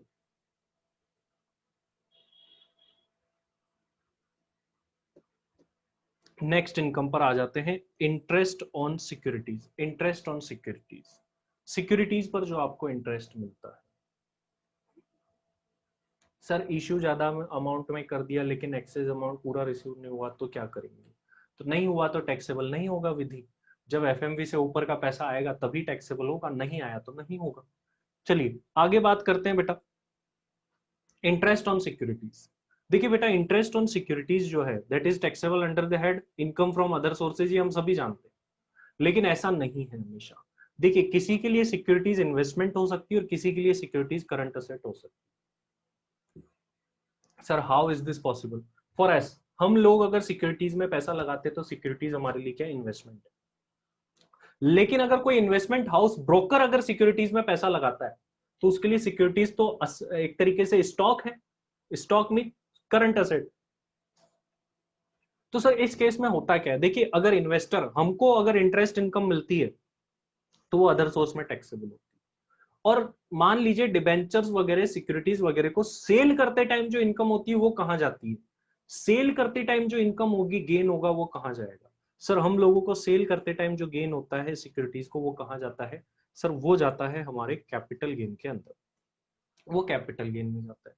वही लेकिन अगर सर हमारा बिजनेस है, हमारे लिए तो करंट असेट है ये, तो फिर चाहे आपके लिए इंटरेस्ट की इनकम हो, चाहे सेल करते टाइम की इनकम हो, चाहे इंटरेस्ट की इनकम हो, सेल करते टाइम की इनकम हो, ऑल इनकम कहां टैक्सेबल होगी? सर सारी की सारी इनकम पीजीबीपी में ही टैक्सेबल होगी। सिंपल सी बात है, अगर कोई भी चीज किसी का बिजनेस है तो that will be taxable under the head PGBP. Important बात इसके ऊपर, हालांकि ये सेपरेटली आप टीडीएस चैप्टर पढ़िए, वहां पर आ ही जाएगा। सिक्योरिटीज पर टीडीएस की रेट 10% है, लेकिन 5,000 रुपए तक कोई भी नहीं है, और डिटेल बात तो आप टीडीएस में ऑलरेडी इस सेक्शन के बारे में पढ़ सकते हैं। ज्यादा important exam point of view से नहीं था ये। इसके बाद में बात करते हैं insurance commission received by agent. इसका क्या है, ये भी ज्यादा इंपॉर्टेंट नहीं है, जल्दी से खत्म करेंगे। देखिए होता क्या है, एक तरफ हमको दिख रही है इंश्योरेंस कंपनी है, एलआईसी वगैरह के पास में कस्टमर कैसे आते हैं, क्लाइंट कैसे आते हैं? क्लाइंट डायरेक्टली कम आते हैं, और डायरेक्टली डील भी नहीं कर सकती है, क्योंकि आईआरडीए ने रोक लगा रखी कि इंश्योरेंस कंपनी डायरेक्टली डील नहीं कर सकती क्लाइंट। बीच में एक व्यक्ति होना चाहिए जिसको बोलते हैं एजेंट। ये एजेंट क्या करता है, क्लाइंट के पास जाता है, ये एजेंट क्लाइंट के पास जाता है और इसको पॉलिसी के बारे में समझाता है। समझाने के बाद में ये क्लाइंट जब एग्री हो जाता है तो ये क्लाइंट क्या करता है, पॉलिसी करवा लेता है। पॉलिसी करवा लेता है एजेंट के थ्रू, और ये पॉलिसी कहाँ होती है, एलआईसी में होती है। लेकिन अब क्या होता है कि इंश्योरेंस कंपनी एलआईसी इस एजेंट को बदले में कुछ देगी या नहीं देगी? एलआईसी इस एजेंट को बदले में कुछ ना कुछ तो देगी। क्या देगी सर? एलआईसी बदले में इस एजेंट को कमीशन देगी। तो फॉर दिस एजेंट, इस एजेंट को जो कमीशन मिला वो कहाँ टैक्सेबल होगा? सर इस एजेंट को जो कमीशन मिला वो इनकम फ्रॉम अदर सोर्सेज में टैक्सेबल होगा। ध्यान रखना, सैलरी में नहीं होगा। कई बच्चे सोच लेते हैं सर ये तो सैलरी में होगा। सैलरी में तभी होता है जब एम्प्लॉयर एंड एम्प्लॉय रिलेशनशिप हो। यहाँ पर रिलेशनशिप कौन सी है? यहाँ पर प्रिंसिपल एजेंट रिलेशनशिप है, ना कि एम्प्लॉयर एम्प्लॉय रिलेशनशिप। ये बात ध्यान रखना। तो इंश्योरेंस कमीशन जो मिलता है वो कहाँ टैक्सेबल होता है? वो टैक्सेबल होता है under the head other sources. Sir agent अगर अपनी एलआईसी करवाता है तो उसका एजेंट कौन होता है? बेटा कोई ना कोई एजेंट अपॉइंट हो जाता है बीच में बांध, और वो उसके थ्रू करा सकता है। डायरेक्ट कंपनी में भी जा सकते हैं, लेकिन कंपनी में भी एक ना एक एजेंट का नाम बीच में लिखा जाएगा। हिमांशु सर पीजीबीपी में भी हो सकती है ना? नहीं बेटा, पीजीबीपी में नहीं हो सकती। वी कैन नॉट से पीजीबीपी में तभी हो सकती थी जब स्पेसिफिकली लिखा नहीं जाता। स्पेसिफिकली लिखा हुआ है कि अदर सोर्स में आएगी तो अदर सोर्स में ही आएगी। इंश्योरेंस कंपनी का एम्प्लॉय ही क्लाइंट हुआ तो वो एम्प्लॉय किसी एजेंट के थ्रू करा लेगा। ऐसे थोड़ी है कि दुनिया में कोई एजेंट नहीं है, वो उनके थ्रू करवा सकते हैं। और अब तो डायरेक्टली भी चालू हो गई है, लेकिन फिर भी एक एजेंट बीच में होना चाहिए पॉलिसीज वगैरह समझाने के। इंपॉर्टेंट पॉइंट की तरफ बढ़ रहा हूं। ये सेक्शन आप पढ़ेंगे कैपिटल गेन में भी और यहाँ भी। Interest on compensation and enhance compensation. Sir capital gain में कहाँ, कैसे, कब? कैपिटल गेन में अगर हम बेटा सेक्शन 45 क्लोज 5 पढ़ते हैं, कंपलसरी एक्विजिशन बाय गवर्नमेंट, वहां पर भी इसका रिलेशन आता है, वहां पर भी इसका रेफरेंस आता है। सर कैसे आता है, कैसे आता है ये, वो भी बात आती है। सर एजेंट का बिजनेस है ये तो। हाँ कार्तिक बिल्कुल सही बोल रहे हो। एक काम करो, आप इनकम टैक्स को आज एक लेटर लिखो, बोलो कि प्रोविजन चेंज करके पीजीपीपी में डालो इस इनकम को, ठीक है? बाकी बेटा फिर ठीक हो जाएगा। इनकम टैक्स वालों से गलती हो जाती है कभी कभी इसी वजह से। तो अब बात करते हैं interest on compensation and enhanced compensation की, कि interest on enhance compensation and enhance compensation क्या होता है, नॉर्मल कंपनसेशन और एनहांस। देखिए बेटा मैं यहाँ पर आपको एक कहानी बताने जा रहा हूँ, जो कहानी आपको मैं हमेशा से बताता हूँ। ये एक हाउस प्रॉपर्टी है मान लीजिए किसी पर्सन, और यहाँ से गवर्नमेंट बना रही है रोड। गवर्नमेंट यहाँ से रोड बना रही है, तो ये हाउस प्रॉपर्टी बीच में आ गई। बीच में आ रही थी तो गवर्नमेंट ने इसका क्या कर लिया, कंपलसरी एक्विजिशन कर लिया। एक मिनट बेटा रुकी।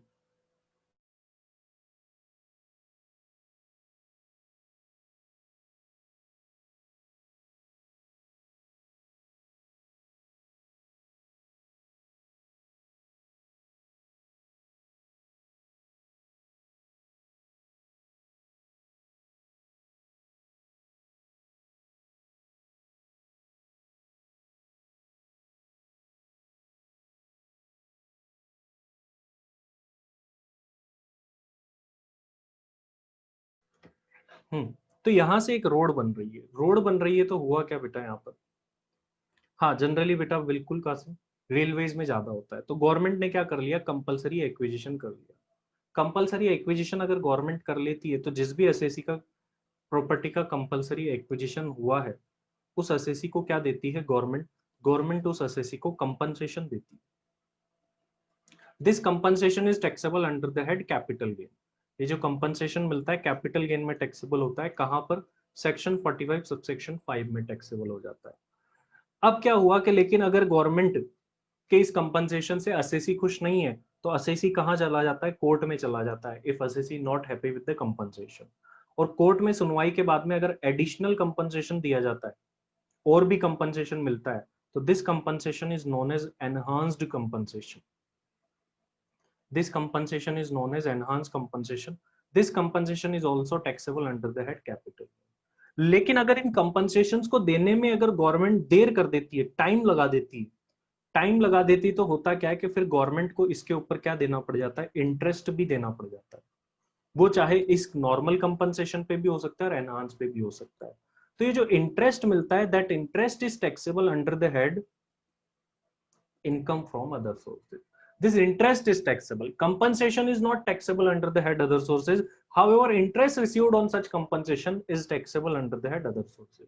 तो ये जो compensation के ऊपर इंटरेस्ट मिला है अदर सोर्स में टैक्सेबल होगा।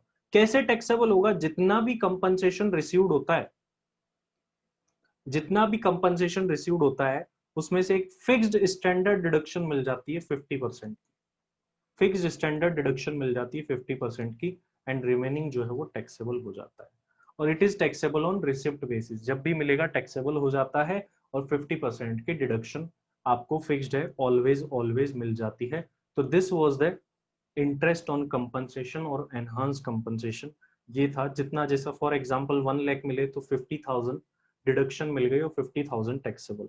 सर क्या कोई एक्सपेंसेस लेस होंगे? बिल्कुल भी नहीं बेटा, एक्सपेंसेस लेस नहीं होंगे, जो मिला है वो पूरा का पूरा ही टैक्सेबल होगा। चलिए सर आगे बढ़ते हैं इंपॉर्टेंट पॉइंट्स की तरफ। अब गिफ्ट भी आने वाला है, बहुत इंपॉर्टेंट, सबसे इंपॉर्टेंट टॉपिक भी। ठीक है, इसके बाद में नेक्स्ट एडवांस मनी फॉरफिटेड। ज्यादा इस पे डिस्कस करूंगा नहीं, बड़ा ही आसान सा पॉइंट है। कैपिटल गेन में भी पढ़ते हो आप इसको। कैपिटल गेन में कहां पर पढ़ते हो? सर कैपिटल गेन में पहले इसका सेक्शन 51 है, वहां पर हम इसको पढ़ते हैं एडवांस मनी फॉरफिचर के नाम से। अब यहां पर आ गया लेकिन अदर सोर्स में। सिंपल से शब्दों में बता देता हूं। अगर मान लीजिए कोई व्यक्ति, ये पर्सन है, इस पर्सन को क्या करा, इस दूसरे पर्सन ने एडवांस दिया for purchasing any property and for anything, और ये एडवांस जो है अगर इस व्यक्ति ने फॉरफिट कर लिया due to any reason, reason can be any, if you are forfeiting any advance money of any person, then such advance money forfeited will be taxable under the head other sources. अगर आप किसी भी व्यक्ति का advance में दिया हुआ पैसा जब्त करते हैं तो वो जो पैसा है वो टैक्सेबल होगा under the head other source. That's it, बाकी कुछ नहीं है, इसलिए ज्यादा मैं नहीं जा रहा हूं। अब मैं आ रहा हूं अदर सोर्स का सबसे इंपॉर्टेंट पॉइंट, सबसे इंपॉर्टेंट पॉइंट, चाहे इंटर हो या फाइनल हो, इक्वल वेटेज रखने वाला, गिफ्ट। गिफ्ट के ऊपर आ रहे हैं, गिफ्ट के बारे में बात करते हैं। देखिए गिफ्ट जो है बेटा, गिफ्ट को मिलने की 3 फॉर्म है। अगर किसी को भी गिफ्ट मिल रहा है तो 3 फॉर्म है। सौरभ गुप्ता सर इसमें डेट थी ना? बिल्कुल बेटा, डेट है 1 अप्रैल 2014। वो डेट अदर सोर्सेज में नहीं है, वो डेट कैपिटल गेन में है कि कॉस्ट ऑफ एक्विजिशन में से लेस हो जाएगा अगर उससे पहले का होगा, तो वो अदर सोर्स में नहीं है, वो कैपिटल गेन में है डेट। अब तो अगर आज की बात करें तो कहाँ टैक्सेबल होता है? अदर सोर्स में ही होता है। अब चलिए गिफ्ट की बात करते हैं बेटा। गिफ्ट जो है, गिफ्ट मिलने के 3 मोड है। कैश में गिफ्ट मिल सकता है आपको किसी व्यक्ति से। अच्छा, गिफ्ट के ऊपर टैक्स देगा कौन? गिफ्ट देने वाला या गिफ्ट लेने वाला? इनकम किसको हो रही है? सिर्फ गिफ्ट लेने वाले को, तो गिफ्ट लेने वाला देगा। गिफ्ट जो है वो कैश में मिल सकता है, गिफ्ट के अंदर कोई मूवेबल असेट मिल सकती है, और गिफ्ट के अंदर कोई इमूवेबल असेट भी मिल सकती है। These are the 3 possible ways के आपको गिफ्ट मिल सकते हैं। सबसे पहले मैं बात करने वाला हूं कैश गिफ्ट की। बड़ा सिंपल है। अगर आपको पूरे ईयर के अंदर aggregate cash gift up to 50,000 है, अप टू 50,000 है, अगर आपको पूरे ईयर में मिलने वाला गिफ्ट का एग्रीगेट अप टू 50,000 है, तो वो आपके लिए गिफ्ट पूरे तरीके से एग्जम्प्ट है, पूरे तरीके से एग्जम्प्ट है। However this gift should be from unrelated person, आगे आएंगे बात करेंगे। अगर एक्सीड कर जाता है 50,000 को तो क्या होगा सर? ऑब्वियस सी बात है, टैक्सेबल हो जाएगा। अच्छा सर, गिफ्ट मिला 51,000 का, क्वेश्चन ये अराइज होता है सर ओनली 1,000 टैक्सेबल होंगे या पूरे के पूरे 51,000 टैक्सेबल होंगे? तो सर पूरे के पूरे 51,000 टैक्सेबल होंगे, नो 1,000। ठीक है, तो full amount will be taxable if you are exceeding the limit of 50,000 rupees. तो बड़ा ही सिंपल था कैश गिफ्ट। 50,000 मिला है, एक व्यक्ति से नहीं, ईच पर्सन नहीं, इन टोटल। इन टोटल अगर आपको 50,000 का कैश गिफ्ट मिला है during previous year, fully exempt up to 50,000 है। if you are crossing 50,000 then whole amount will be taxable। अब बात कर लेते हैं बेटा movable asset. Sir movable asset क्या? ऐसी असेट जिसको हम एक जगह से दूसरी जगह ले जा सकते हैं, और सर मूवेबल एसेट तो दुनिया में बहुत सारी है। सर हमारी कार, हमारा मोबाइल फोन, हमारी ड्राइंग, हमारी ज्वेलरी, सब कुछ, हमारे क्लोथ, सब कुछ मूवेबल एसेट। क्या आपने कभी मोबाइल फोन गिफ्ट लेने पर या किसी को देने पर देखा है कि कोई टैक्स वगैरह दे रहा है, गिफ्ट के ऊपर टैक्स दे रहा है? नहीं सर, आपने नहीं देखा होगा। वाई? ऐसा क्यों नहीं देखा? ऐसा इसलिए नहीं देखा क्योंकि हर एक मूवेबल असेट पर गिफ्ट में टैक्स नहीं लगता। कुछ स्पेसिफाइड मूवेबल असेट है, उन्हीं को कवर किया गया है। तो मूवेबल असेट में मैं यूं बोल सकता हूं, स्पेसिफाइड मूवेबल असेट ही ओनली कवर है जिन पर गिफ्ट वाला टैक्स लगता है। हर एक मूवेबल असेट पर नहीं लगता। तो कई बार एग्जाम में मोबाइल फोन आ जाते हैं, कार आ जाते हैं और पूछ लेते हैं कितना, आप बता भी देते हो। ध्यान रखो वो कवर्ड ही नहीं है। तो सिर्फ फिर कवर्ड क्या है? कवर्ड है ज्वेलरी, ड्राइंग, पेंटिंग, स्कल्पचर्स, मैं पूरे पूरे नहीं लिख रहा हूं, टाइम लग जाएगा, archaeological collection, bullion, shares and securities और any other work of art.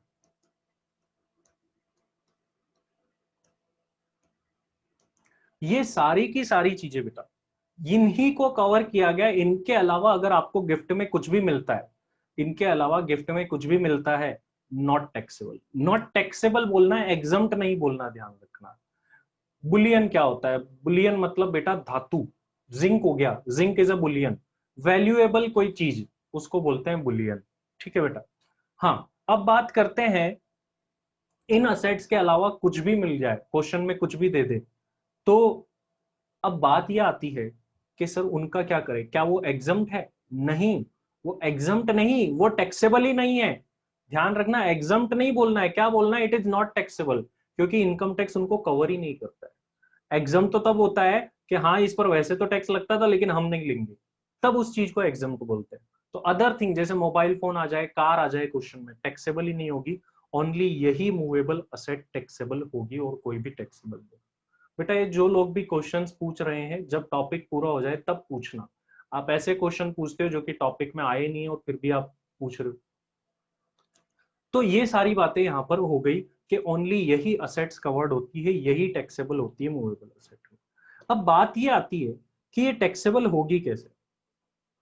आपको जो मूवेबल असेट मिली है, अगर उनकी फेयर मार्केट वैल्यू, अगर उनकी fair market value up to ₹50,000, sir एक एक की या एग्रीगेट? एग्रीगेट की, ध्यान रखना। जितनी भी आपको मूवेबल असेट जो ये लिस्ट में ऊपर है, इनमें से जो भी मूवेबल असेट्स आपको मिली है, अगर इनकी aggregate fair market value up to 50,000 निकल रही है तो ये फुल्ली एग्जम्प्ट है।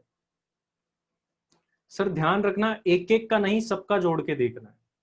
और वहीं एक्सीड कर जाएगी तो आपको भी पता है क्या है फिर। अगर सर एक्सीड कर गई तो फुल्ली टैक्सेबल है। सर ओनली ऊपर का टैक्सेबल होगा या पूरा पूरा का पूरा ही टैक्सेबल होगा?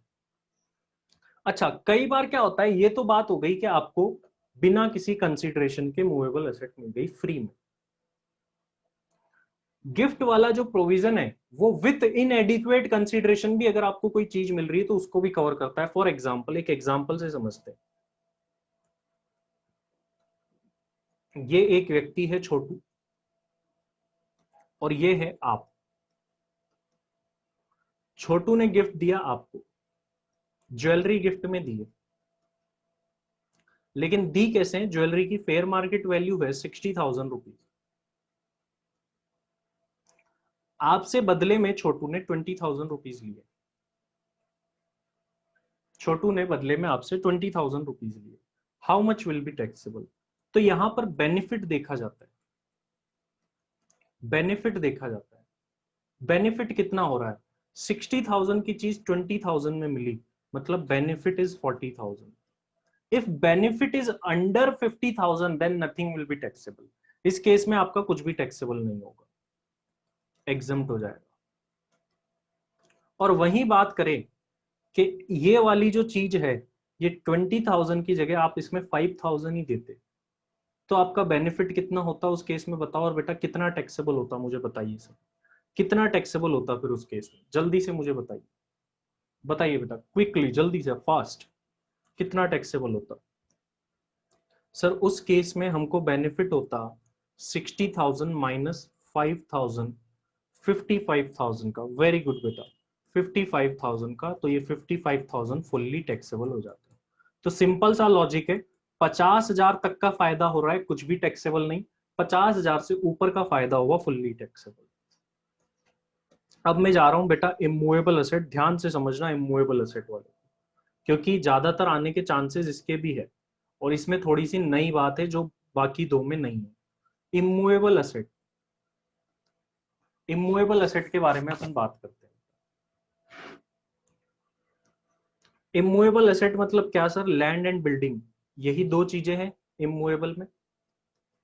अगर ये चीजें आपको गिफ्ट में मिलती है तो क्या होगा, देखिए अगेन मैं सेम एग्जांपल ले रहा हूं। इमूवेबल असेट के अंदर जैसे बेटा मूवेबल में फेयर मार्केट वैल्यू देखी जाती है ना फॉर टैक्सेबिलिटी पर्पज, इसी तरीके से इमूवेबल असेट में टैक्सेबिलिटी पर्पज के लिए यहाँ पर स्टैम्प ड्यूटी वैल्यू देखी जाती है। ये छोटू है और ये है आप। छोटू ने आपको एक बिल्डिंग गिफ्ट कर दी, बिल्डिंग गिफ्ट कर दी, जिसकी स्टैम्प ड्यूटी वैल्यू दो केसेस में ये रही। फर्स्ट केस इसकी स्टैम्प ड्यूटी वैल्यू 45,000 है, सेकंड केस इसकी स्टैम्प ड्यूटी वैल्यू जो है वो 55,000 है। तो कितना टैक्सेबल होगा? सिंपल सी बात है, if stamp duty value is up to 50,000 nothing will be taxable.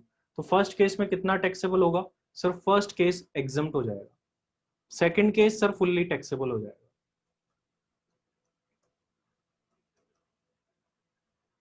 ठीक है sir.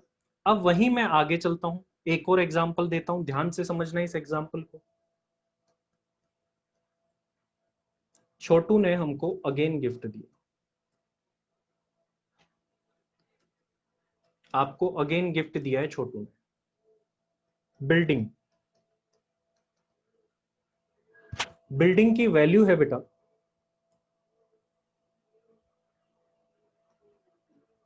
50 lakh stamp duty value, ठीक है। और आपने बदले में जो दिए हैं वो 49 लाख दिए। बताइए कितना बेनिफिट हुआ है, कितना बेनिफिट हुआ है बताइए। 50 लाख स्टैम्प ड्यूटी वैल्यू की चीज आपको सर 49 लाख में मिल गई sir. 1 lakh is the benefit sir. ये 50,000 को क्रॉस कर रहा है, accordingly this 1 lakh should be taxable. क्यों बेटा? ये 1 लाख टैक्सेबल हो जानी चाहिए एज इट इज क्रॉसिंग 50,000, लेकिन ऐसा नहीं है बेटा यहाँ पर। अब ध्यान से समझिए यहाँ पर बात क्या है। अगर इमूवेबल प्रॉपर्टी को विथ इनएडिक्वेट कंसिडरेशन लेते हैं तो यहाँ पर 50 वाली लिमिट नहीं, यहाँ पर लिमिट अलग है। देखिए लिमिट क्या है, देखिए if difference is up to, कहां तक का डिफरेंस चल जाएगा? Higher of the following. दो पॉइंट है, इन दोनों में से जो भी हायर हो वहां तक का डिफरेंस चल जाएगा, हम टैक्स ही नहीं लेंगे। First point is 50,000 rupees, second point is 5% of actual consideration. Actual consideration का 5%। एक्चुअल कंसिडरेशन इस केस में 49 लाख है। 49 लाख का बेटा मुझे 5% करके बताइए जल्दी से क्या आ रहा है। I think 2,45,000। इन दोनों में से हायर क्या है मुझे बताइए, इन दोनों में से हायर क्या है सर? इन दोनों में से हायर है 2,45,000। 2,45,000 तक का डिफरेंस चल जाएगा आपका। और हियर इज द डिफरेंस, यहां कितना डिफरेंस है? 1 लाख। बताओ ये एक्सेप्टेबल डिफरेंस है कि नहीं है? मुझे बताइए बेटा, ये डिफरेंस एक्सेप्टेबल है कि नहीं? Yes sir it is acceptable. Then answer दीजिए मुझे, how much will be taxable? कितना टैक्सेबल होगा इस क्वेश्चन में, इस एग्जांपल में? मुझे जल्दी से बताइए। Nothing will be taxable, exempt हो जाएगा। ये वाला कब चेक करना है सर? बाकी सब में 50,000 है, बाकी सब में 50,000 है, लेकिन इमूवेबल असेट विथ इनएडिक्वेट कंसिडरेशन वाले में 50 तो है ही है। एक और पॉइंट है एक्चुअल कंसिडरेशन का 5%, दोनों में से हायर करो, वहां तक का डिफरेंस चल जाता है, ओनली 50 नहीं है। तो यहां तक का डिफरेंस, जैसे यहां पर एक्चुअल कंसिडरेशन का ध्यान रखिए, एक्चुअल कंसिडरेशन का 5% करना है, यहां तक का डिफरेंस इन दोनों में से जो भी हायर आया चल जाता, डिफरेंस इसके अंदर अंदर है, nothing will be taxable. For example अब स्टैम्प ड्यूटी वैल्यू जो है वो 55 लाख होती, तो डिफरेंस कितना होता, 49 55 का डिफरेंस होता 6 लाख, तो भी क्या एग्जम्प्ट होता बताओ मुझे, तो भी क्या एग्जम्प्ट होता क्या फिर उस केस में? 55 लाख अगर स्टैम्प ड्यूटी वैल्यू होती यहाँ पर, तो भी क्या एग्जम्प्ट होता? नहीं सर, फिर एग्जम्प्ट नहीं होता, फिर टैक्सेबल हो जाता, क्योंकि 55 49 का डिफरेंस 6 लाख होता, और जबकि डिफरेंस चल कहां तक का रहा है, ओनली 246 लाख, टैक्सेबल हो जाता। तो this was the all thing, इसमें बेसिक बातें। अब कुछ और जान लेते हैं। सर फिर 55 लाख पर लगता ना, कर्मिष्ठा कैसी बात कर रहे हो, 55 लाख के तो 49 तो दे ही दिए, तो क्या आपको 55 का फायदा हुआ है? ठीक है, जो फायदा होगा उसी पर तो दोगे, तो फायदा कितना हुआ है, 55 माइनस 49 6 लाख पर देते। और एक बात अब जो ध्यान में रखने वाली है बेटा, कैश में एग्रीगेट करते हैं, मूवेबल में भी एग्रीगेट करते हैं, यहां पर इंडिविजुअली सिंगल सिंगल असेट को देख करके गिफ्ट टैक्स लगाया जाता है, इंडिविजुअली हर एसेट के लिए अलग अलग कैलकुलेशन, एग्रीगेट नहीं किया जाता है। ठीक है, तो ध्यान रखिए, इमूवेबल असेट के केस में एग्रीगेट नहीं किया जाता है, इस बात को ध्यान रखिए। अगर इमूवेबल असेट की वैल्यू, ओवरऑल इमूवेबल असेट में क्या देखा हमने, अगर इमूवेबल असेट की स्टैम्प ड्यूटी वैल्यू 50 से कम है, नथिंग विल बी टैक्सेबल, 50 से ज्यादा है फुल्ली टैक्सेबल। ये तो बात हो गई जब बिना कंसिडरेशन के मिल रही है तो। ठीक है, अब बात आती है कि आफ्टर कंसिडरेशन आप कुछ दे रहे हो तब मिल रही है तो क्या होगा। अगर सर हम दे रहे हैं, मतलब विथ इनएडिक्वेट कंसिडरेशन मिलना कहते हैं इसको, अगर ऐसा कुछ है तो हम देखेंगे कि 50,000 और एक्चुअल कंसिडरेशन का 5%। ठीक है सर, 105% नहीं होगा बेटा, 105% भी निकालोगे तो बात वही बनती है। ठीक है जतिन, तो यहां पर एक्चुअल कंसिडरेशन और 5% ऑफ एक्चुअल कंसिडरेशन, 50,000 और 5% ऑफ एक्चुअल कंसिडरेशन करेंगे, और दोनों में से हायर देखेंगे, दैट इज 2,45,000। तो इतने तक का डिफरेंस हमारा चल जाता, और हमारा डिफरेंस एक्चुअल में कितना था, 1 लाख ही था, तो we were under the limit, इसी वजह से कुछ भी टैक्सेबल नहीं होगा। अब और भी कुछ बातें हैं, और भी कुछ बातें क्या है सर, वो भी कर लेते हैं, रिलेटिव मैरिज वगैरह सारी बातें। ठीक है बेटा, ये कैश गिफ्ट 50,000 तक है तो फुल्ली एग्जाम, 50,000 को क्रॉस करा फुल्ली टैक्सेबल, ये बातें हमने कर ली है सर ऑलरेडी। इसके बाद में सर हमने आगे देखा स्पेसिफाइड मूवेबल असेट, इसमें क्या देखा सर हमने, अगर गिफ्ट बिना कंसिडरेशन के मिल रहा है मूवेबल असेट का, अगर एग्रीगेट में 50,000 तक का गिफ्ट मिला है तो फुल्ली एग्जाम। हाँ अमन, बिल्कुल 6 लाख टैक्सेबल होगा, और वहीं 50,000 को एक्सीड कर गया है तो फुल्ली टैक्सेबल होगा। और एक होता है इनएडिक्वेट कंसिडरेशन मिलना, जो ज्वेलरी का एग्जांपल लिया था, छोटू ने सस्ते में दी थी आपको ज्वेलरी, तो वहां पर आप बेनिफिट देखते हैं कि आपका बेनिफिट 50 के अंदर अंदर है तो कुछ भी टैक्सेबल नहीं है, मतलब FMV of asset minus actual consideration. अगर इससे आपका बेनिफिट अगर 50 के अंदर अंदर है पूरा एग्जाम, बेनिफिट अगर 50 को क्रॉस करा पूरा टैक्सेबल, जैसे अपन ने एग्जांपल में देखा था। एक बार वापस से उधर चलते हैं, कहाँ गया वो एग्जांपल, वो एग्जांपल ये रहा बेटा, छोटू ने 60,000 की ज्वेलरी आपको 20 में दी थी, बेनिफिट 40 ही था, कुछ भी टैक्सेबल नहीं। 60 की ज्वेलरी 5 में दे दी, बेनिफिट 55 का था, पूरा टैक्सेबल हो गया। ठीक है, ये पूरा टैक्सेबल, एग्जाम तो लिख रखा पूरा टैक्सेबल।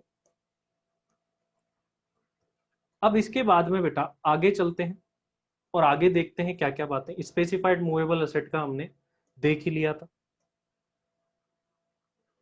यस कर्मिष्ठा बिल्कुल सही बोल रहे हैं, ये सारी एसेट्स की कवर्ड होती है, और इसके बाद में एक स्पेशल मोबाइल फोन और कार कवर्ड नहीं है तो टैक्सेबल नहीं होंगे, ध्यान रखना। इसके बाद में इमूवेबल असेट अपन पढ़ चुके हैं, अब मैं ज्यादा टाइम अपने पास है नहीं तो मैं अब इसको रीड नहीं कर रहा हूं, मैं अब कुछ नोट पर आ रहा हूं गिफ्ट के, जो हमारे लिए जानना जरूरी है। गिफ्ट के कुछ नोट्स पर आ जाते हैं बेटा। चलिए इंपॉर्टेंट बातें जहां से क्वेश्चन आता है, अब आ जाते हैं यहां पर। Gift received on the occasion of marriage is fully exempt from tax. शादी के अवसर पर on the occasion of marriage किसी से भी कोई भी गिफ्ट मिले, चाहे रिलेटिव से मिले नॉन रिलेटिव से मिले, किसी से भी मिले, on the occasion of marriage आपको कोई भी गिफ्ट मिलता है पूरे तरीके से एग्जम्प्ट है, चाहे दूल्हे को मिले या दुल्हन को मिले कोई फर्क नहीं पड़ता है। लेकिन ध्यान रखना एग्जम्पशन किसके लिए है, दूल्हे और दुल्हन के लिए। दूल्हे के भाई को, दूल्हे के पापा को, दूल्हे की मम्मी को अगर कोई गिफ्ट मिला तो वो टैक्सेबल हो जाएगा, ध्यान रखना। उनके पापा मम्मी के लिए नहीं, ओनली दूल्हा दुल्हन के लिए एग्जम्प्ट है, मैरिज पर मिलता है तब। ठीक है, ध्यान रखना, वरना एग्जम्प्ट नहीं है on the occasion of marriage. ठीक है, इनकम टैक्स वाले आपकी भावनाओं की, आपकी कद्र करते हैं, इसी वजह से मैरिज के समय पर आपको परेशान नहीं किया। नेक्स्ट इंपॉर्टेंट बात, अगर रिलेटिव से कोई भी गिफ्ट मिलता है, रिलेटिव से कोई भी गिफ्ट मिलता है on any occasion, any occasion मतलब कभी भी, ऑन एनी ओकेजन। एक बच्चा पूछ रहा है सगाई की रिंग, बेटा सगाई और शादी में डिफरेंस है, आपको पता होगा। शादी के टाइम पर जो भी मिलता है, शादी के टाइम पर जो भी मिलेगा सब एग्जम्प्ट है। सगाई तो अलग हो गई, सगाई के टाइम पर जो भी मिलेगा टैक्सेबल है। हाँ, अब बात करते हैं हम यहाँ पर मैरिज एनिवर्सरी। एक बच्चा पूछ रहा है, बेटा मैरिज और मैरिज एनिवर्सरी, आई थिंक सबको क्लियरली डिफरेंस पता है। मैरिज एनिवर्सरी और marriage is different thing. Marriage anniversary तो टैक्सेबल ही होगा, फिर तो ऐसे सारे गिफ्टी लोग हर साल क्या करेंगे, बोलेंगे मेरी मैरिज एनिवर्सरी पे आके देना यार, वरना तो टैक्स लग जाता है। तो हर साल आराम से टैक्स की एग्जम्पशन ले लेंगे फिर तो। ठीक है, तो ये तो कोई लॉजिकल बात ही नहीं है बेटा। ओनली मैरिज लिखा हुआ है और वो जिंदगी में एक बार होती है। ठीक है, और कुछ किस्मत वालों की ज्यादा भी हो जाती है, वो उनकी बात नहीं कर रहे हैं। अच्छा, किस्मत वालों नहीं, बदकिस्मत। ठीक है, अब बात करते हैं यहां पर आगे, gift received from relative on any occasion is fully एग्जम। इस बात को सीरियस ना ले, आप सोचे कि सर किस्मत वाले हैं, 2-4 बार कर लेंगे हम तो क्या दिक्कत है। एक को संभालना भारी है बेटा, 2-4 की तो सोचना ही मत तुम एक बार कर लो शादी, फिर तुमको पता चल जाएगा। अभी तो तुम्हारे मन में बहुत शादी शादी आता होगा, कब होगी शादी, सोचते होंगे मैं तो पढ़ी उस जगह से रहा हूं। ठीक है, तो ऐसा कुछ नहीं है। उसके बाद लगेगा कि आखिर मेरी पढ़ाई खत्म ही क्यों हुई, और पढ़ लेता हूं। ठीक है, एक बच्चा पूछ रहा है सर आपकी शादी हो गई क्यों, क्यों ऐसी बातें क्यों पूछ रहे हो मेरे से। तुमको जो सोचना है सोच लो। चलो आगे बात करते हैं अपन, शादी पार्टी की बात यहां पर नहीं करेंगे। एक बच्चा है जिसके भानु के घर वाले पीछे पड़ रहे हैं शादी के, कर लो तुम, वैसे भी मुझे लगता है तुमको कर लेनी चाहिए। ऐसे सवाल तुम यहाँ पर बोल रहे हो तो लग रहा है तुमको शादी की, तुम्हारी खुद की भी इच्छा है, तभी तो तुम यहाँ पर बता रहे हो मेरे घर वाले पीछे पड़ रहे हैं। कर लो, क्या बता किसकी किस्मत फूटे, देखें हम भी। चलो आगे बात करते हैं, रिलेटिव से अगर कोई भी गिफ्ट मिलता है, रिलेटिव से कभी भी कोई भी गिफ्ट मिलता है ऑन एनी ओकेजन, रिलेटिव से कभी भी कोई भी गिफ्ट मिलता है ऑन एनी ओकेजन फुल्ली एग्जम। कई बच्चे ओकेजन से मतलब क्या समझ लेते हैं, सर ओकेजन मतलब त्योहार, फेस्टिवल। नो, फेस्टिवल नहीं। अगर अभी भी आप घर पे बैठे हो, अगर आपको कोई रिलेटिव गिफ्ट देके जाएगा ना, फुल्ली एग्जम्प्ट है, ध्यान रखना। ठीक है, गिफ्ट अगर आपको मिलता है फुल्ली एग्जम्प्ट है। सौरभ गुप्ता सर, गिफ्ट पर भी डेट है, अगर तुम 10-10 साल पीछे की बातें क्यों कर रहे हो, आज की बात करो तुम, 2009 की है वहां पर। तो यहां पर बात ध्यान रखिए कि आपको रिलेटिव से कभी भी कोई भी गिफ्ट मिलता है that is fully exempt, relative से मिलने वाला gift fully exempt. Now question rises कि सर आखिर रिलेटिव से मतलब क्या है, what is the meaning of relative. तो इसके लिए ये एक ट्री समझते हैं अपन, ये रहा असेसी। ठीक है, असेसी के साथ में सबसे पहले कौन है, spouse, spouse is the relative. ठीक है, अब इसके बाद में बात करते हैं कि इनके रिलेटिव और कौन कौन है। असेसी के बराबर के देखे तो कौन होंगे, असेसी के बराबर के देखे जाए तो सर उसके ब्रदर सिस्टर होंगे। तो असेसी के brother sister are the relative, तो असेसी को अपने ब्रदर सिस्टर से गिफ्ट मिलता है, एग्जम्प्ट होगा। वहीं दूसरी तरफ स्पाउस, स्पाउस से गिफ्ट मिला असेसी को, एग्जम्प्ट है। स्पाउस के ब्रदर सिस्टर, साला साली से गिफ्ट मिला, इन लॉज से गिफ्ट मिला, एग्जम्प्ट है। असेसी से बड़े कौन होंगे, असेसी से बड़े उसके मदर एंड फादर, माता पिता, इनसे गिफ्ट मिलता है, पूरे तरीके से एग्जम्प्ट होने वाला है। अच्छा, पेरेंट्स के ब्रदर सिस्टर, पेरेंट्स के ब्रदर सिस्टर जैसे मदर के ब्रदर एंड सिस्टर, मामा वगैरह, इनसे गिफ्ट मिलता है एग्जम्प्ट। फादर के ब्रदर सिस्टर से भी गिफ्ट मिलता है तो भी एग्जम्प्ट है। तो असेसी को अपने पेरेंट्स से गिफ्ट मिलता है तो भी एग्जम्प्ट है, पेरेंट्स के बराबरी वाले ब्रदर सिस्टर से गिफ्ट मिलता है तो भी एग्जम्प्ट। अच्छा, पेरेंट्स से भी बड़े कौन होंगे, मदर एंड फादर से भी बड़े कौन होंगे, ग्रैंडफादर ग्रैंड मदर। अगर इनसे भी गिफ्ट मिलता है असेसी को तो एग्जम्प्ट होगा। We are calculating tax, we are calculating income for this person. ध्यान दो।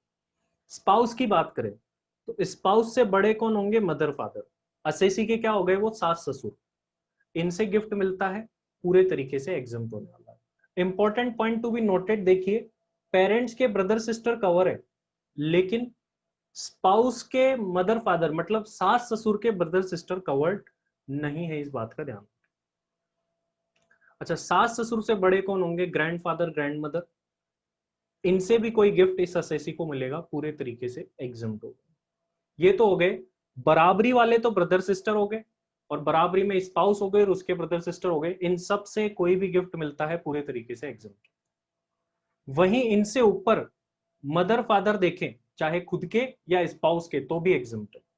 अच्छा, खुद के मदर फादर के ब्रदर सिस्टर से भी गिफ्ट मिलता है, चाचा से मामा से, तो भी एग्जम्प्ट है। और नाना नानी दादा दादी से गिफ्ट मिलता है तो भी एग्जम्प्ट है। वहीं अब छोटों में जाए तो इनसे छोटे कौन होंगे, इनके सन और डॉटर, सन और डॉटर से गिफ्ट मिलता है तो भी पूरे तरीके से एग्जम्प्ट होने वाला है। तो this is the whole relation. इस पर्सन को इनमें से किसी से भी गिफ्ट मिल जाए, असेसी को इनमें से किसी से भी गिफ्ट मिल जाए, सभी फुल्ली एग्जम्प्ट है। और एक बात और कही गई है, spouse of all of the above. इसका मतलब क्या है, मान लीजिए असेसी के फादर है, फादर के ब्रदर मतलब आपके चाचा हो गए, चाचा की शादी हो गई और चाची आ गई, चाची से गिफ्ट मिलेगा तो एग्जम्प्ट नहीं होगा क्या, ऐसे तो चाची नाराज हो जाएगी। ठीक है, तो ध्यान रखें, अगर चाची आ गई इनसे गिफ्ट मिलता है तो भी एग्जम्प्ट है। और इस फॉर्मेट में जो आ रहे हैं इनसे मिलने वाला गिफ्ट एग्जम्प्ट है, इनके अलावा और कोई भी हुआ तो टैक्सेबल है, इनके अलावा कोई भी हुआ तो टैक्सेबल है। तो अब इसमें जो आ रहा है वही एग्जम्प्ट है, इसके अलावा सारे टैक्सेबल है। तो अब पूछना ही मत ये वाली बात कि सर इनके अलावा कोई हुआ तो क्या होगा, इसमें जो आ रहे हैं वही एग्जम्प्ट है, उसके अलावा कोई एग्जम्प्ट।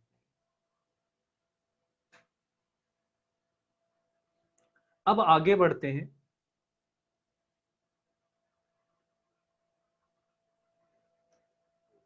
हाँ, इनसे छोटे grand son and grand daughter लिख नहीं।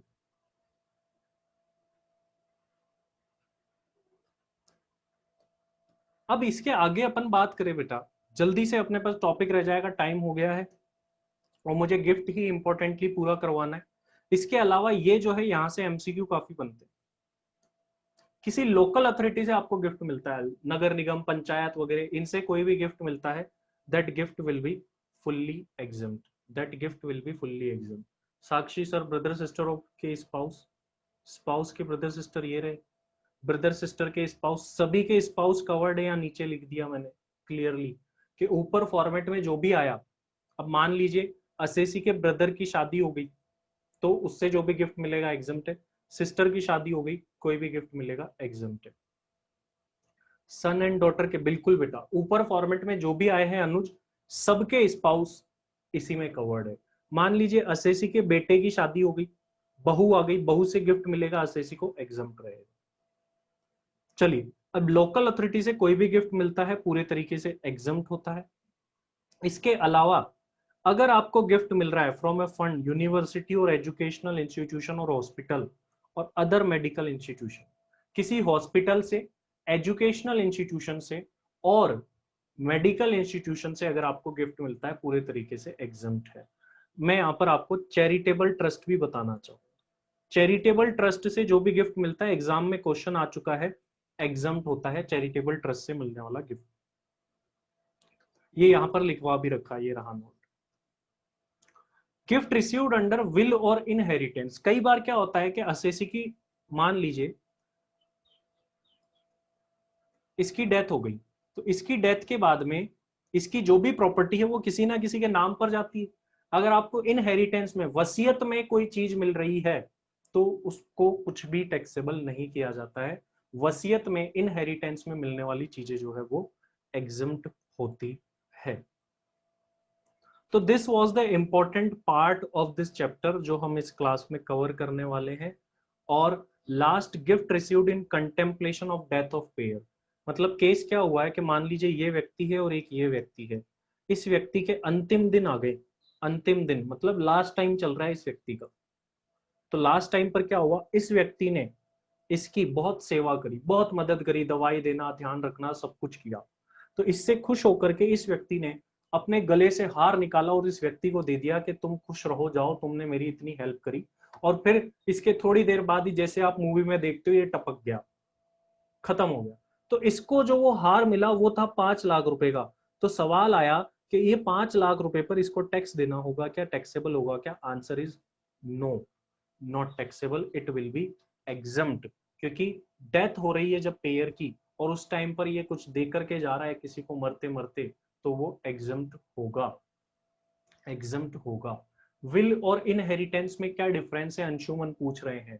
बेटा विल होती है वसीयत जो आप लिखवा करके जाते हो और उसी में मिलती। इनहेरिटेंस में क्या होता है कि ऑटोमेटिकली पता है इनके बाद ये चीज मुझे ही मिलनी है, एज पर लॉ, कि ये ऑटोमेटिकली मिलती। एक तो हम किसी को देते हैं लिख करके, वो विल है, और जो ऑटोमेटिकली मिल जाए वो इनहेरिटेंस है।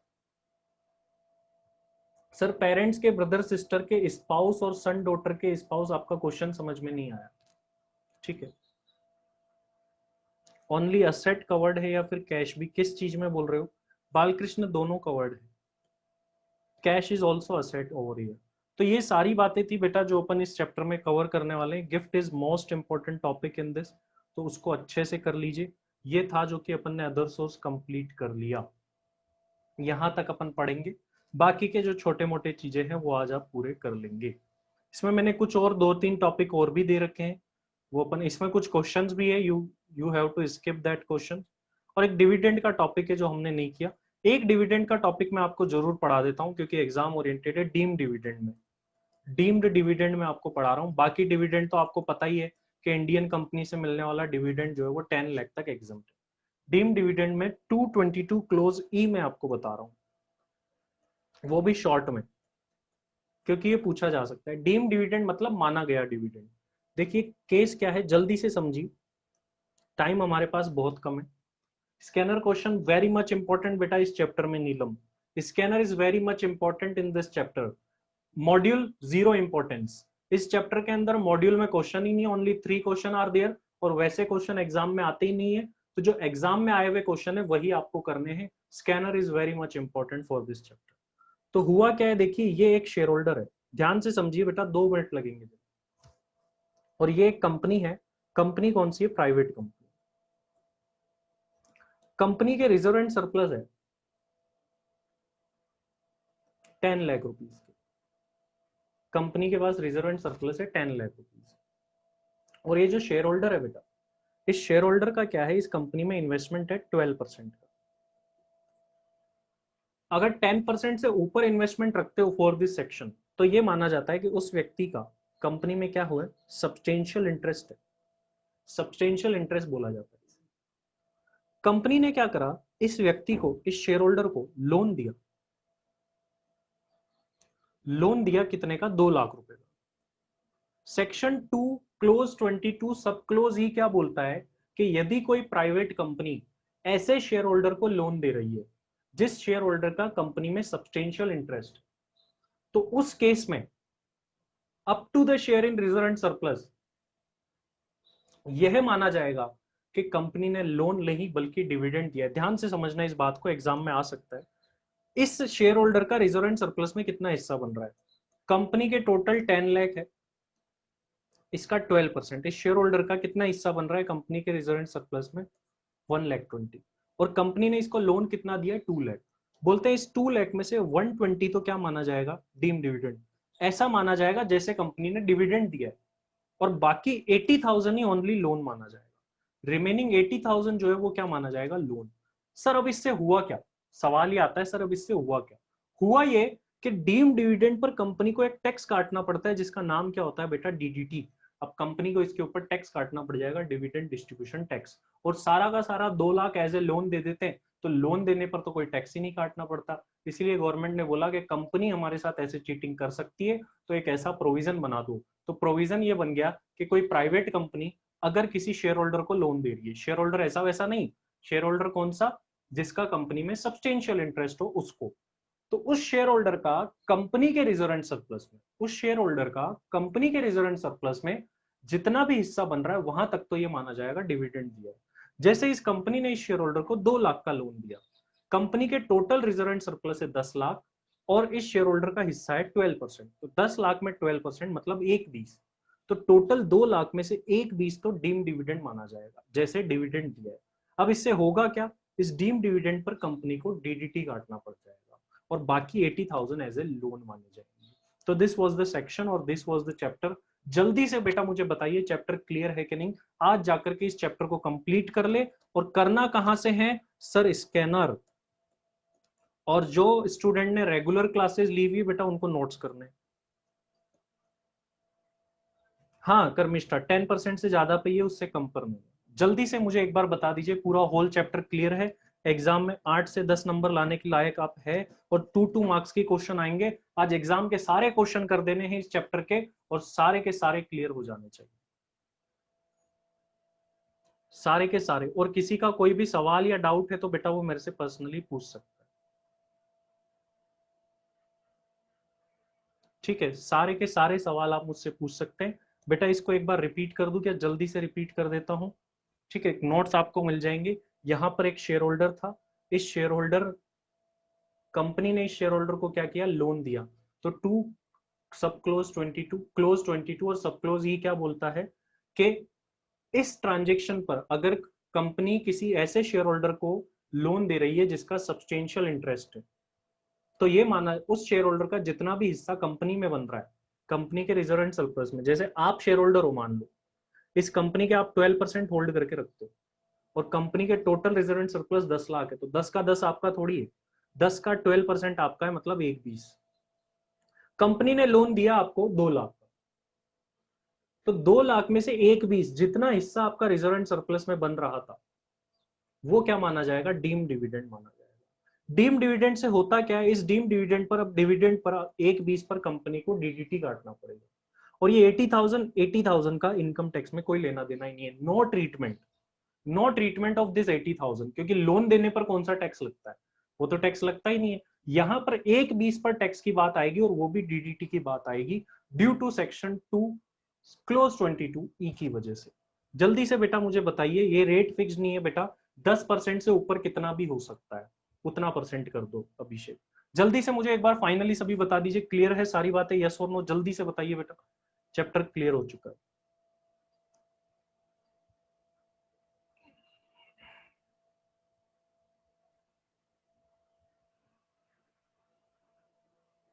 तो ये सारे बेटा इस चैप्टर के अपन ने मेन मेन कंसेप्ट कर लिए, छोटे मोटे कंसेप्ट आप पढ़ लीजिएगा, ये नोट्स मैं आपको ग्रुप में शेयर कर दूंगा और ग्रुप में ये कोई मैसेज नहीं करेगा नोट्स भेज दो, वरना भेजूंगा ही नहीं। एक डीडीटी, 1/20 जो डीम डिविडेंड माना है बेटा, उस पर कंपनी को डीडीटी काटना पड़ेगा, dividend distribution tax. Disallowed expenses बेटा, डिसअलाउड एक्सपेंसेस तो मैंने आपको बोला था ना कि पीजीबीपी में भी सेम बात आएगी, तो वही बात करेंगे। एफए कब से स्टार्ट होगी, जब भी जो सब्जेक्ट स्टार्ट होगा आपका ऑटोमेटिकली स्टार्ट हो जाएगा, आप चाहे 100 बार पूछ ले तो भी कोई मतलब नहीं है, जो हमारा शेड्यूल फिक्स्ड है इंटरनल फैकल्टीज का वैसे ही स्टार्ट होगा, ठीक है। अच्छा एक बात ध्यान रखें, अभी कौन से अधीश सर की क्लास है, किसकी है, क्योंकि फोन आया था मेरे पास सर का कि he will not be able to keep take class at this time, तो जीएसटी की बाद में भी हो सकती है। अभी मैं देखता हूँ कि अधीश सर की है क्या, 1 मिनट आप वेट करिएगा बेटा।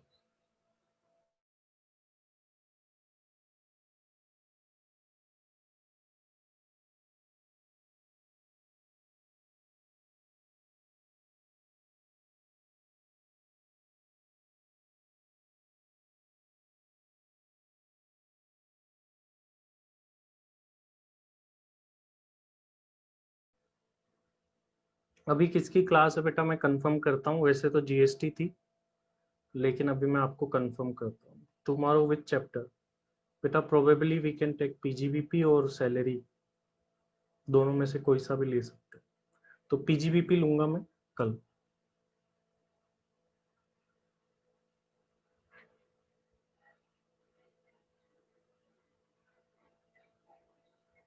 ये चैप्टर बेटा जनरली तो अपन को जनरली तो इस चैप्टर में अपन को लगते हैं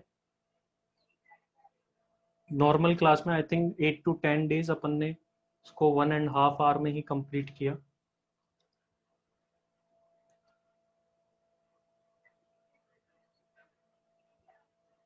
मस्त समझा कासिम, अच्छा वेरी गुड बेटा। अच्छा, आप में से कितने बच्चे मेरे से पहली बार पढ़ रहे हैं? काफी सारे बच्चे तो ऑलरेडी पढ़ चुके हैं, बहुत जल्दी पढ़ा है नॉर्मल स्पीड से। तो सबको क्लियर तो है ना बातें? सर मजा आ गया, पहली बार डीटी पढ़ने में मजा आया, योर सेंस। थैंक यू बेटा, थैंक यू। जो फर्स्ट टाइम पढ़ रहे हैं मैं उनसे पूछ रहा हूँ, उनको मजा आया ना? This is the 10 Guna speed है नॉर्मल की।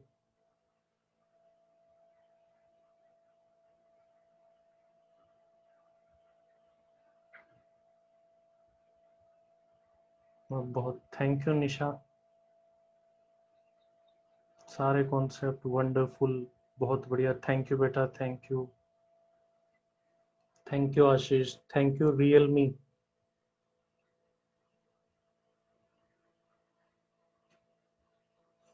Forum first time totally understanding, thank you बेटा, थैंक यू साक्षी। मुंबई में भी ब्रांच खोल दो बेटा, वहां भी खोलेंगे। Okay Vaibhav, thank you. बहुत तगड़ा पढ़ाया, दिल खुश हो गया। अच्छा दिवेश, थैंक यू।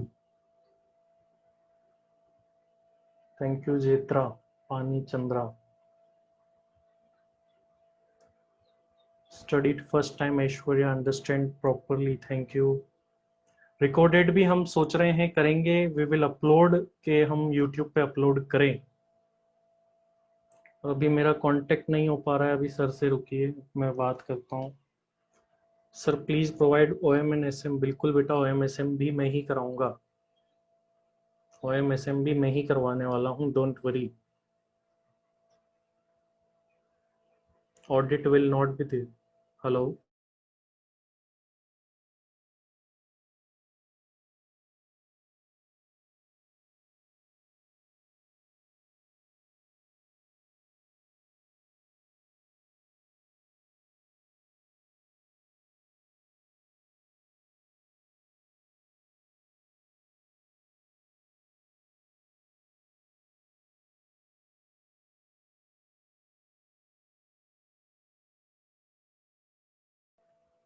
हाँ तो बेटा आज जीएसटी की जो क्लास है वो नहीं है, यू कैन लीव नाउ, आज जीएसटी की क्लास नहीं है।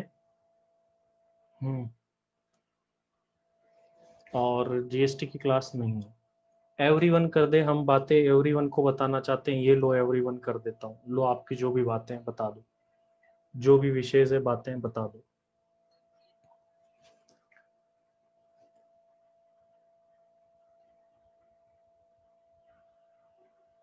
जो भी क्लासेस जब भी होगी, हाँ फाइनल की एफएम की class as per schedule, as per time है, ठीक है। Today no GST class. I am ending the meeting.